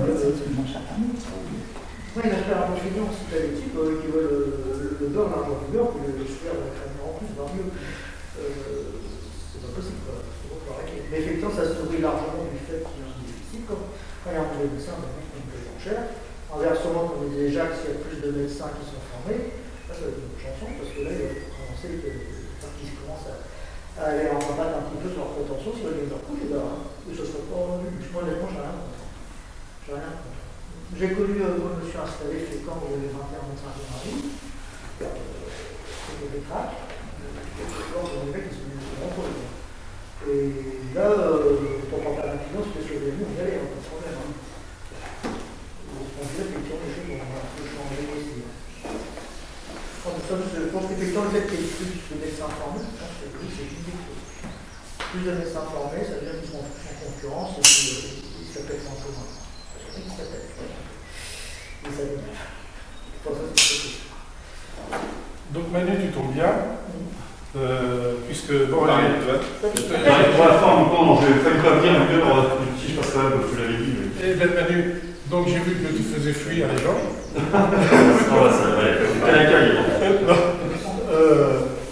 Mais bon, c'est une plaisanterie. Donc, grosso modo, notre volonté, c'est de relancer le collectif Un médecin pour chacun. La situation de la médecine à Fécamp est de pire en pire. Donc, grâce à l'action qui a été menée et l'ouverture en 2014 par Patrick Jam du centre médical qui avait amené 2 médecins, puis après 5 médecins, suite à qu'il y avait eu au niveau des médecins généralistes, il nous en manque quelques-uns, mais la situation est encore, quoique maintenant les gens n'arrêtent pas de trouver de médecins référents, donc déjà ça veut dire qu'on est seulement. Par contre, sur les spécialistes, c'est une catastrophe. Et donc le collectif va interpeller tous les candidats aux élections pour qu'ils nous donnent les solutions qu'ils proposent sur l'agglomération de Fécamp par rapport à ça. Donc on va le transmettre, puisque tu es candidat candidat, donc une lettre du collectif. Voilà, grosso modo, ce qui. Bon, et après, vas-y Laurent, si tu veux dire autre chose. Ah, je pense que voilà. Non. Non, c'est parce que tu n'as pas écouté. Bah non, je suis en train de parler des sur quoi. Non, donc j'ai expliqué à Manu la situation, le constat qu'on a fait, et qu'on allait interpeller les. Oui, donc tu fais partie de ceux qui vont recevoir une lettre ouverte pour savoir qu'est-ce que vous allez nous proposer si vous êtes élu au niveau de ces questions-là, avec un échéancier, bien évidemment. Mais si tu as déjà des propositions. Non, déjà, faut être vachement modeste sur le sujet. Je me posais la question si à l'époque il n'y avait pas eu l'alerte en 2014 d'un médecin pour chacun, etc., on serait aujourd'hui. Ça, je ne donne aucune solution. On serait à moins 5 médecins. Ouais. Mais c'est posé plus globalement la question de l'attractivité de Fécamp en général. Tu vois, 19% de taux de chômage, et la question qui s'est posée, pour le constat un peu de l'assaut, c'est de dire la non-attractivité économique, culturelle, fait que c'est une des causes aussi de la cause des déserts médicaux.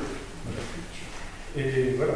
Comme tous les territoires se tirent la bourre de toute façon pour se récupérer des médecins, mais il n'y a pas que ça. Mais déjà, comme on a des conditions favorables, et là je me retourne plutôt vers les spécialistes, ce serait très présomptueux d'avoir la solution, et c'est là où je vois Victor Legault, qui connaît forcément, et je ne vais pas faire le débat, Charles Carole est complètement en retard, mais la solution elle est là aussi. Après, de quoi on a besoin en termes de lieux, en termes de faire venir justement les généralistes et les spécialistes. Encore une fois, l'enjeu c'est bien les deux. Et je sais que de toute façon, il y a un volet financier, il n'y a pas que l'argent, mais malheureusement, pour donner les conditions de faire venir les médecins, et ça va jouer notamment via des maisons médicales, via un certain nombre de choses, et comment on accompagne aussi les étudiants à venir un peu ici, etc. C'est ce que je disais tout à l'heure, ces grandes marottes des maisons médicales pluridisciplinaires dont on rebat les oreilles depuis des années, c'est les yeux, ça ne marche pas très bien. Ça ne marche pas vraiment. Je donnais l'exemple, tout dernier exemple de ce type, je viens de me souvenir, c'est la maison de Camille, sous la houlette de ma collègue Laurence Angène. Il faut bien comprendre que Marmol, notre collègue qui sera pas donc on essaie de faire du sol. Soun, il a pris la retraite, c'est passé, et puis il est parti de 6 mois. Et puis on se débrouille tout seul avec son collègue, et puis on retient un soja. Pourtant, la communauté de communes de Camille a fait de gros efforts, leur a mis surtout une cabane qui est nickel, et ça, c'est le frais de contribuable. Et est-ce qu'ils ont attiré des jeunes contents? Donc, il faut être bien conscient que cette solution-là ne marche pas très bien. Ça ne marche pas très bien. Il y a quelques endroits où ça fonctionne, effectivement, les ARS nous montrent ces exemples de leur épingle, mais c'est ce qu'il y a de l'épingle, en dessous de rien. Et ça, il faut bien comprendre. Ce sont des solutions qui sont très coûteuses pour le contribuable, et pour l'efficacité, un rendement qui est moyen. La balance bénéfice ou investissement n'est pas terrible. Pas terrible. Alors on sait bien qu'ils y poussent à fond, qu'il y a des budgets nationaux qui sont faits pour ça, mais ça intéresse pas beaucoup de monde. Notamment ici à Fécamp, tu ne trouveras pas un seul médecin qui veut s'embarguer là-dedans. Je sais pas rapport au Conseil d'Anzac, mais l'agence du ventre, je suis médecin, je suis pour entreprendre là. Or, c'est ce qu'ils nous demandent. Ils nous demandent d'être un médecin et directeur clinique. Moi, je ne sais pas faire. Et de toute façon, ce n'est pas ma vocation. Ma vocation, c'est de soigner. Pas de passer mon temps à faire des réunions avec l'ARS, à monter des dossiers, des conneries comme ça. Ça, je ne suis pas intéressé. Et tu ne trouveras aucun collègue de Fécamp qui est intéressé pour ça. Alors, par contre, sur l'avenir de petites structures, un peu comme mon cabinet de groupe, c'est pas plus brillant parce qu'on a une telle charge administrative que ça va bien que ça va tout le monde. Très concrètement, la part de gestion du cabinet, c'est qu'on a forcé. Mon associé, je peux dire que ça fait fuir, Oui, j'en ai plus. Je passe des heures et des heures à faire de la gestion, de la compta, rééquilibrer les comptes, faire ci, faire ça, et encore, il faut pas se plaindre. ce n'est que mon petit cabinet de groupe, qui fait toujours du dérange, donc je n'ai pas à farcir en plus, comme mes collègues qui sont de santé, je n'ai pas à farcir en plus dans les restes en interlocuteur, plusieurs réunions, machin. Donc de ce côté-là, c'est lourd, mais moi, je pense que oui. Puis après, tu as un autre sujet qui concerne pas directement la médecine. Et tu vois, l'auto, enfin la route Fécamp-Le Havre, c'est bien, pour ceux qui font la route tous les jours, très bien, on va améliorer la vitesse pour aller bosser au Havre, très bien, hein, pourquoi pas, hein, c'est même écolo. Par contre, quand Bono sera à moins de 20 minutes de Fécamp, donne pas cher de la vie à l'hôpital de Fécamp. La maternité, enfin, là aussi, alors je dis pas qu'il faut couper les routes pour dire, regarde, mais il y a un sujet qui aura dans 10 ans, dans 15 ans, dans 20 ans, c'est notre hôpital. Hein. Après, voilà, c'est encore sur la santé, mais... Les camarades de la CGT, de la fonction publique hospitalière, alertent sur ces... Là, je ne sais plus le nom du plan qu'il y avait, mais en gros, l'idée des politiques, c'est que sur le département, même l'hôpital de Dieppe est menacé. Il resterait Monod et Charles Nicolle. Fécamp, Libonne, Yvetot, je crois. Yvetot, il y a des pas. Voilà. Même Dieppe n'est pas assuré de rester dans les 10 années à venir. Donc, c'est grave parce que là, on fait l'impasse sur les soins de proximité. Bah, évidemment. Qui sont les soins de premier recours, notamment pour les gens les plus démunis. Le type qui n'a pas permis de conduire, qui n'a pas de fait comment. Ah si, oui, ils envoient l'ambulance. Et tu payes. On est sur des solutions qui sont dangereuses sur le plan de la qualité des soins de diagnostic et qui là aussi ont des solutions très très coûteuses pour la collectivité. Donc à la clé, il va falloir que vous expliquer aux gens, je ferme l'hôpital de Fécamp, vous irez vous soigner voir, et puis on va expliquer ça. Non mais toi Philippe, c'est pas anodin. Philippe, je propose qu'on avance. Donc, on va envoyer une lettre, tu vas te donner si tu veux. Je propose que le collectif prenne comme porte-parole Aurélien ou Laurence. On avait dit Aurélien. Donc, on avait dit Aurélien. Est-ce qu'il y a des gens qui sont contre le fait que Aurélien soit le porte-parole du collectif? Il y a des abstentions. Donc, Aurélien porte-parole. Donc, c'est lui qui. C'est moi, Aurélien. Hein? C'est lui qui va être le rapporteur devant la presse. Et puis, on l'aidera évidemment. Donc, il y a deux structures, hein, un médecin pour chacun, donc le collectif, et l'association, qui, elle, nous permet d'avoir des rapports avec les administrations, le RS, le conseil d'aglo, la ville et compagnie. Donc, voilà. De toute façon, au niveau de l'assaut, il va falloir qu'on reprenne oui, non, mais faut qu'on fasse une avec la région dès les élections. Ah, oui, mais bon, il faut dire qu'avec le Covid, il y a des activités, tout est des activités difficiles. Hein, voilà. Un truc qui concerne par contre Manu au niveau du départ CTU. Hein, parce que c'est pas fait. On avait, c'est dommage, les deux copines qui viennent de partir sont parents d'enfants atypiques, hein, c'est ça qu'on dit, avec des troubles autistiques ou autres. Alors effectivement, il y a la question, nous, qui intéresse le collectif, c'est les spécialistes sur ces aspects-là. Par contre, ils rencontrent aussi d'autres difficultés, et que là, c'est le département, c'est au niveau des AESH, les anciennes AVS, où notamment Magali, on lui a refusé de scolariser sa gamine pendant un certain temps parce qu'il n'y avait pas d'AESH de disponible. Et Magali, c'est pas la seule hein, qui est comme ça. On le voit à l'école Jean Massé, il y a une classe, ils ont 2 ou 3 enfants de ce type-là dans la même classe. Il n'y a pas une AVS, ou il y en a une. Voilà. Donc ça, c'est une question que c'est le département qui gère ces questions-là. Ça, c'est un point fondamental. De toute façon, c'était une des premières actions, je crois, quand le département, ils ont basculé de réduire entre autres un certain nombre de budgets. Ils ont fait leur mandat sur le désendettement, etc. Enfin, pour un résultat, et là, ils sont en train de l'aller plus long que blanc, ils proposent tout et pour les élections, mais tu as raison. Enfin, cet accompagnement, je tiens une connerie, mais je me demande si c'est pas moins 100 et quelques millions qui ont été économisés sur ce type, sur les collèges. Alors, il n'y a pas de secret, donc c'est bien qu'ils ont réduit un peu. Enfin, et en plus, le département, si j'ai tout suivi, si mes chiffres sont bons, je crois que l'endettement du département, je crois qu'ils peuvent le rembourser en, je sais plus si c'est 5 ans, je crois qu'ils sont descendus à 4 ans, et c'était 7 ans, il y a 7 ans pour rembourser l'emprunt au début de leur mandat. Si on compare à nous, que je maîtrise un peu plus avec Jacques, Ville de Fécamp, c'est 9 ans.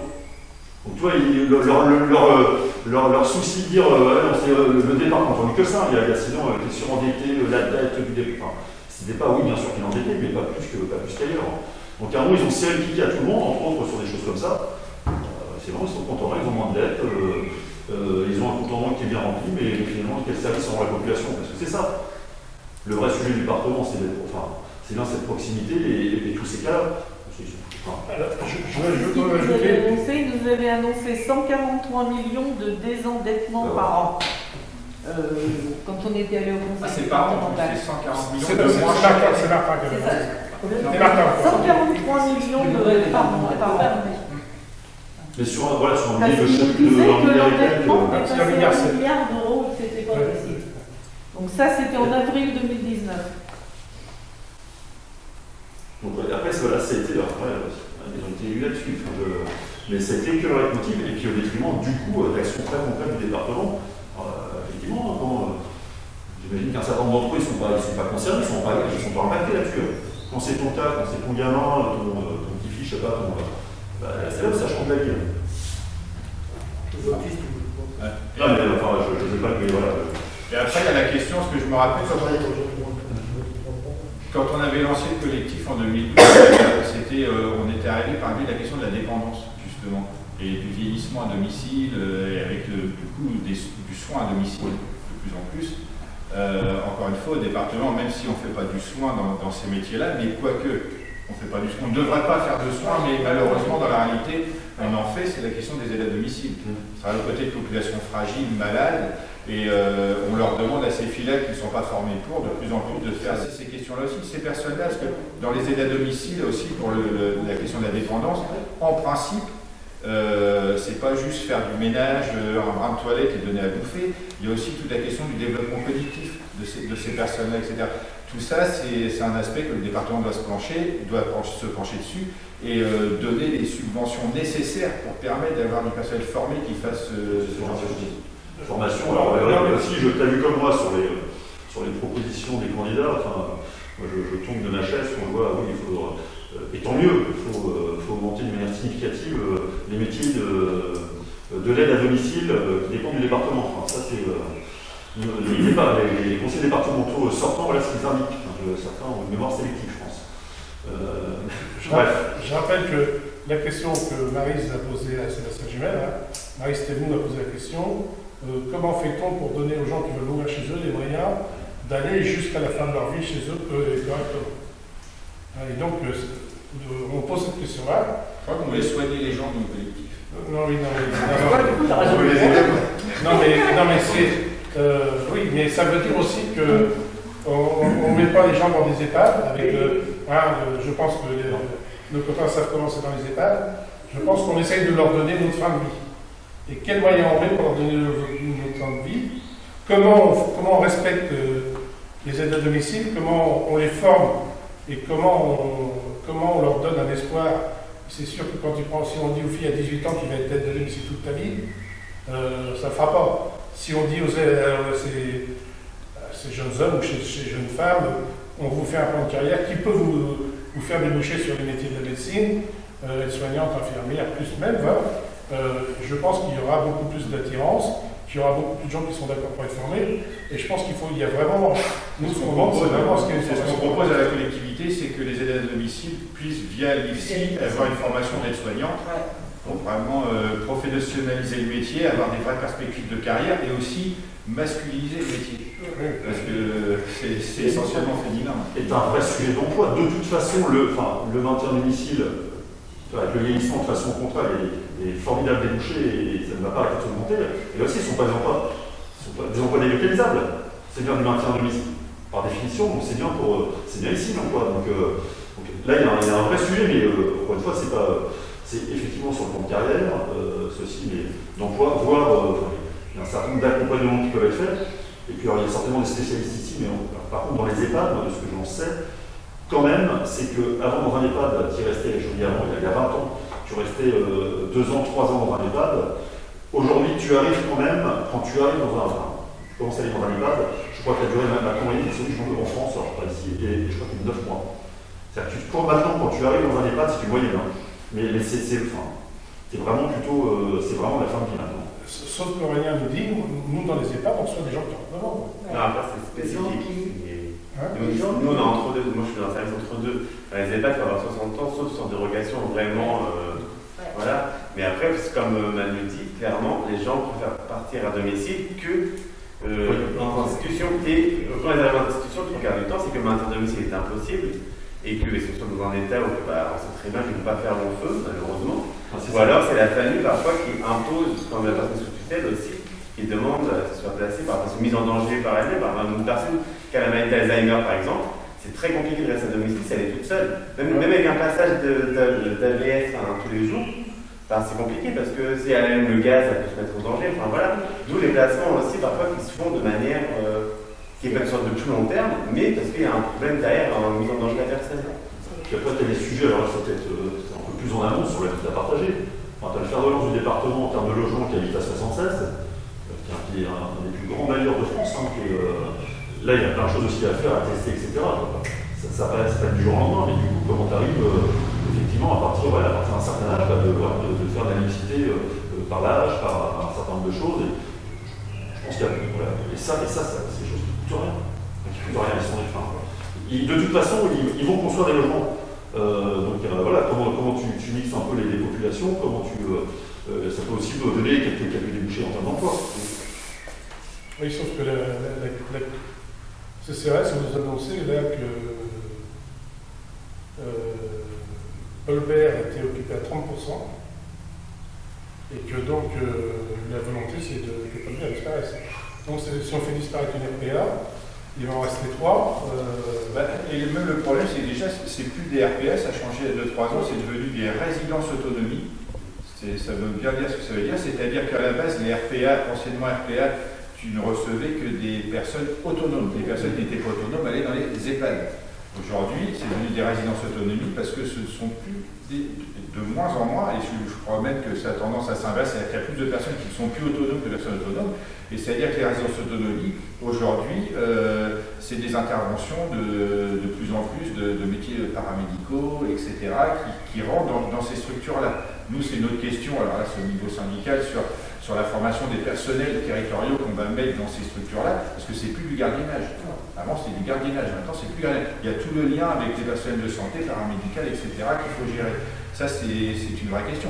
Est-ce que le centre de santé ne pourra pas avoir une équipe d'infirmières ou d'infirmiers, enfin, je ne sais pas comment on dit, et qui puisse aussi assurer ces soins à domicile pour les personnes vieillissantes et leur permet de vivre et de mourir dignement chez elles. Ça existe.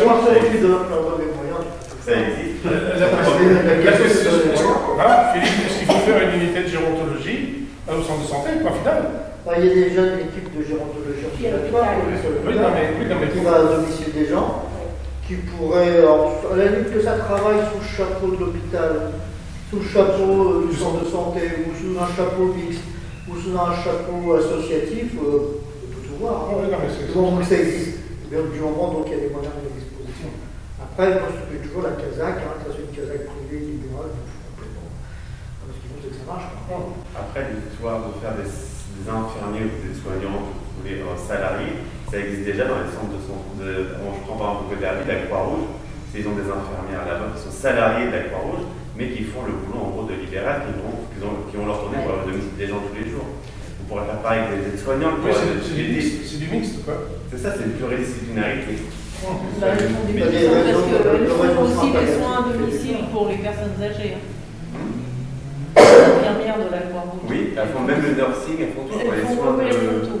Elles font les patients, les prises de sang, les soins de médicaments, les pansements. Elles font même les toilettes pour les gens. On pourrait potentiellement développer ça avec le centre de santé de Fécamp, par exemple. Mais après, on a déjà pas mal d'infirmières libérales aussi sur Fécamp, donc c'est paradoxal. Est-ce qu'il y a d'autres questions? Bon, je vous remercie de ces échanges qui ont été très riches et qui permettent la base pour repartir pour un collectif, et avec l'appui maintenant d'associations qui, elles, évidemment, espèrent retourner à l'ARS parce que depuis 1 an et demi, on n'y est pas allé. Et puis, puis reprendre contact maintenant après les élections avec le département et la région.